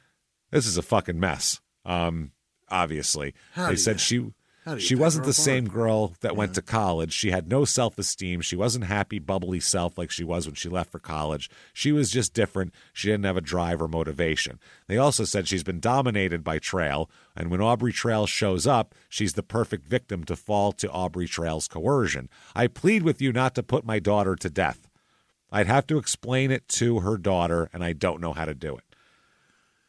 I mean, yeah, any parent would feel like that. The prosecutor said that Trail didn't prey upon Boswell. In fact, she sought him out on a website seeking a sugar daddy. That's how they met. Oh, is that right? He didn't meet her and, get her into his web. She was looking for a fucking sugar daddy. That's why she got him. He said Trail didn't swoop into the restaurant one night and take her. He found her advertising on Backpage looking for a sugar daddy, and that's what she got. Oh, my word. The judge said that found the state had proven the sole aggravating factor alleged, that the killing manifested exceptional depravity under state law, been coldly planned. She relished in the crime, showed needless mutilation and senselessness of the killing and helplessness of the victim. Boswell's actions and words demonstrated she had no regard for the life of Sidney Loof beyond her own personal pleasure. You, ma'am, may fuck off. Life in prison plus 50 years for conspiracy and 2 years for unlawful disposal of human remains. Wow. So, yeah, they banged her good, but no death penalty for her. She's not getting out, right? She's so young that who knows? Maybe. You know what I mean? She could get out because she was so young. Not for a while, though. No, it'll be a while. Very quickly, Trail appeals his shit based on the fact that they didn't call a mistrial when he cut his throat. Well, I mean, which is, wow, that's fucking. The judge said, as with other defendants, we will not permit Trail to benefit from his own bad behavior during trial. Thank you. Any idiot could have said that. 2023, a true crime lady trying to write a true crime book, Samantha L. Rakabi, had a quest for information about this murder for a book she was trying to write here, developed a relationship with Aubrey Trail, and helped him extort a prison nurse in 2021. Everybody, what the fuck? What the fuck? Stop it. Pick another case, man. Are you kidding me? As people who we have to come up with 2 a fucking week, and we've never fucking tried to help a murderer to do it. I'm sorry, you don't have to. She had to go talk to him, and she fell into his clutches, I guess. He manipulated her enough to help extort the nurse? The suspect here, also Samantha L. Rakabi, also befriended the nurse in her pursuit of information for her book. They thought of themselves as true crime buffs that hang out together. Fucking jerks. Trail eventually began communicating with the nurse, who told Trail that she was having relationship troubles with her husband. Trail manipulated the nurse, telling her that he hired a hitman to kill her husband, and the job could only be stopped if she paid him $25,000. Wow. He also convinced the nurse to smuggle contraband into prison for him, including a phone, chewing tobacco, and a gun. Get me some chaw. And a gun. I need some Copenhagen in here. Wow. I get the gun and the phone, but fucking, he misses cope that much? You could sell that in there, too. That's a good point. Yeah. Trail told the nurse to, quote, bring me a gun so I can just kill everybody. Wow. El Rakabi, the writer, was apparently with the nurse when she took the funds from her fucking bank account to do this bullshit here. Also claimed that she thought she would kill her son, who was also an inmate, if she didn't carry out the extortion plot. The nurse quit her job. Trail also mentioned his intent to have a firearm smuggled into the prison and discussed the compromised staff member and her desire to have her husband killed in order to prevent him from obtaining her pension through divorce. Oh, my God. Phone calls obtained apparently showed Al Rakabi joking with Trail about how they were going to swindle $25,000 from this fucking person. Wow. What an asshole. Aubrey files in 2023. Aubrey filed a petition to proceed with execution. Okay, good. Let's get this shit over with. As far as Sydney goes, her coworkers at Menards raised money to buy a plaque for a bench at the Henry Dorley Zoo, one of her favorite places. Money given to the family in her memory purchased 2 more bench plaques at the zoo. And the Omaha-based Set Me Free project, which fights human trafficking and promotes social media safety, created a $3,000 scholarship in Sydney's name for a Nebraska high school student seeking to study criminal justice, social work, or cyber safety after graduation. Social work, too. She's a... Social work, too. Wow, that's beautiful. So there you go, everybody. That now, can you understand why, like we said, other people have done the case, but we have gotten so many requests, and I know why now. Yeah. I do. I get it. This is a fucking bonkers case. So obviously, that is a crazy story. If you like that story, and hopefully we told it better than the others, because that's our goal. It should be everybody's goal, to be your best. Do it the best, yeah. That's what we try to do. So check out and give us a review and rate and review. And please tell us, it doesn't matter what you tell us. Okay. Tell us what your favorite kind of cheese on a sandwich is. That's a good one. Yeah. You know what kind of cheese you like. It doesn't even depend on the sandwich. You know what your favorite is. So do that on a review. It helps out a lot. Head over to shutupandgivememurder.com. Get your tickets for live shows. 420 virtual live show for sale. It'll be available not only on April 20th, but also 2 weeks after that to do whatever you want with it for. So get your tickets for that. Get your tickets for all the live shows. April 5th, Sacramento. April 6th, San Francisco. You are first on deck. Don't embarrass yourselves, everybody. Absolutely. Minneapolis, you could be our biggest show ever if you sell that bad boy out in September.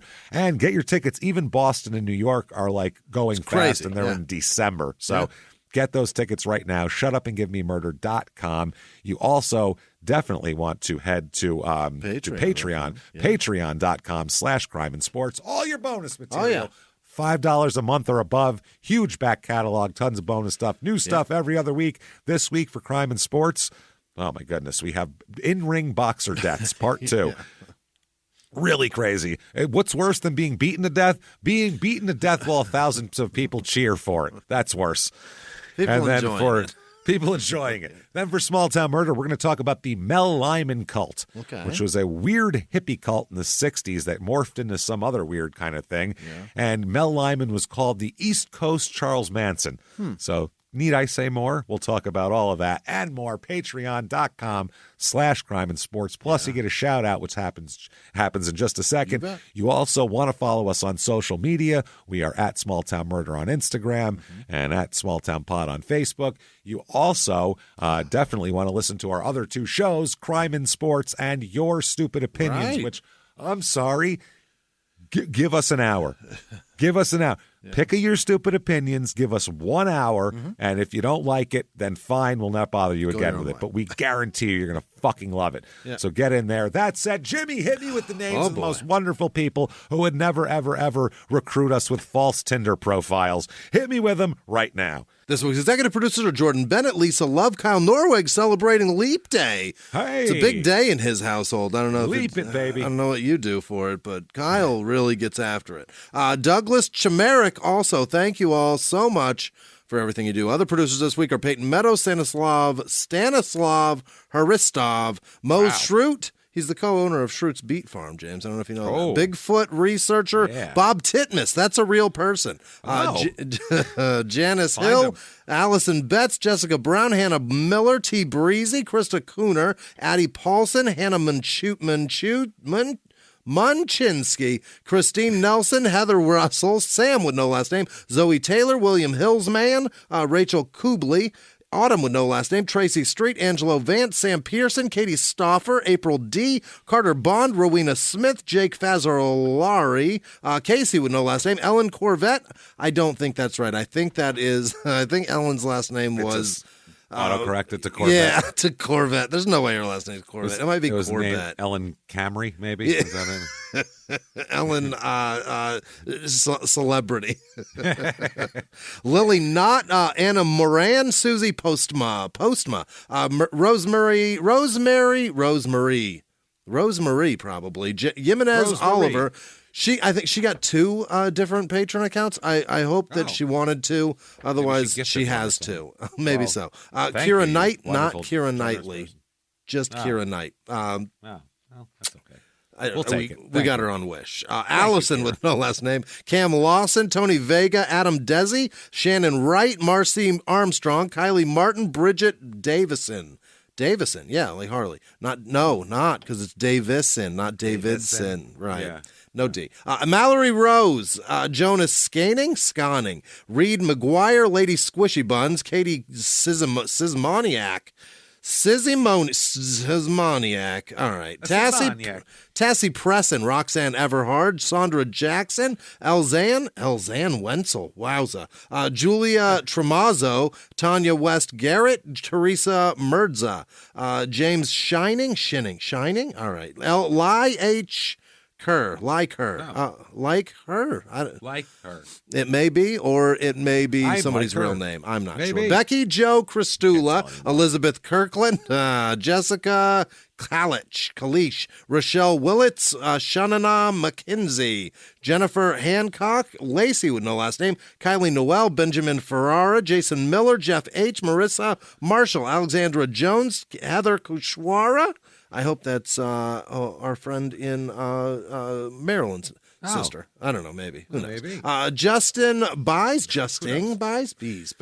Renee T, John B, Michael Morris, Patricia Matthews, Jamie or Jaime with no last name, Helena Tricky, Jenny with no last name, Sue Ellen Berens, Linda Nolan, Zach with no last name, Libby with no last name, Kimberly Reynolds, Nathan Lee, Austin Bennett, Sarah Tsuchalamana, Chatalamona, Tuscan Raiders, Wildcat Country, 98.6 Wildcat Country here on the cunt. Megan 80s, 90s, and today. Wildcat Country right here. Next up, Travis Tritt. Here on WKAT, Wildcat Country. Megan Alvarado, Sarah Glazer, Angela Skipworth, Sarah Montaigne, yeah. Hope that, all right. Cody Montaigne. Oh, like Ray LaMontagne. Cody Jones, Kevin Kuntz, Daniel Harrison, Molly Claire, Benito Santillani, boy. Alan Harris, Adam Martin, Kristen Alberti, Victoria Lewis, Steve Stacy, Christine Bergerson Smith, Stephanie Quinlan, Hannah Taylor, Glenn Crumpton, Amy with no last name, Miranda Schuster, Rob J, Madison O'Brien, Robert Room, Sierra Cash, Mama Nuge, M.A. Nugent Moran. That might be the real Mama Nuge. Alexandria Canapa, Taylor Mosier, Richard Sweat, that can't be sweet, there's an A. Aiden Hughes, Patty McHugh. Sweat. Yeah. Richard Sweat. Emily Moreau, Jerry K, Elena Gleason, Lindsay Buntrock, Shanti Teresi, Mona Martinez, Whitney Aaron, Jermaine left. He didn't come back. Meg with no last name. Erica with no last name. Brooke Fuller. Michael Lutz. Madeline Kacharski. Micah with no last name. Michelle Moneyhun. Kristen Hull. Olivia with no last name. Olivia Howard. Probably the same Olivia. Tyler Taposte also has 2 accounts. Thank you, Tyler. Lauren with no last name. Shelby Ralusik. Mostly Modest. Farmer Billy the Hero. Fred DeLacy. Daily Barbary, Jamie Petrin, Andrew Burnell, Michelle Anderson, Dana Vitrioso, all right, Sarah Sarah Mather, also 2 patrons. There's no way these people have this many Patreon accounts, right? Maybe it's are been you like messing something up? I swear to fuck, I've looked. I looked heavily. Wow, I didn't know if double. I would have. Or there's 2 people named Sarah Mather that signed up. Maybe right side by each. Coincidental? Maybe it's possible. Megan Yablonsky, Olivia Osterberg, Laurel Bailey, Sarah Behrens, Kate with no last name, Tanya with no last name, Megan Turner, Kyle Yazizik, Brett Gunty, Spaz, Shane with no last name, Laura with no last name, Jamie Thompson, Chastity Thompson.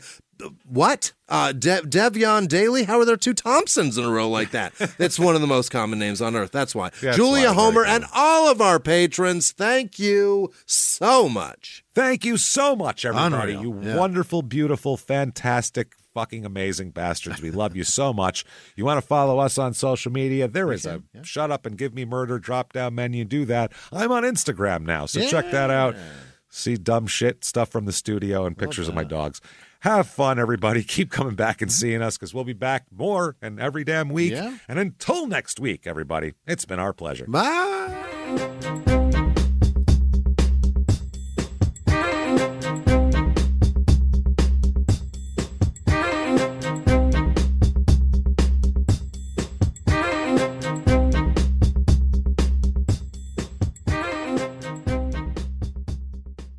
If you like Small Town Murder, you can listen early and ad-free now by joining Wondery Plus in the Wondery app or on Apple Podcasts. Prime members can listen early and ad-free on Amazon Music. Before you go, tell us about yourself by filling out a short survey at Wondery.com/survey. A few miles from the glass spires of Midtown Atlanta lies the South River Forest. In 2021 and 2022, the woods became a home to activists from all over the country who gathered to stop the nearby construction of a massive new police training facility, nicknamed Cop City. At approximately 9 o'clock this morning, as law enforcement was moving through various sectors of the property, an individual, without warning, shot a Georgia State Patrol trooper. This is We Came to the Forest, a story about resistance. The abolitionist mission isn't done until every prison is empty and shut down. Love and fellowship. It was probably the happiest I've ever been in my life. And the lengths we'll go to protect the things we hold closest to our hearts. Follow We Came to the Forest on the Wondery app or wherever you get your podcasts. You can binge all episodes of We Came to the Forest early and ad-free right now by joining Wondery Plus.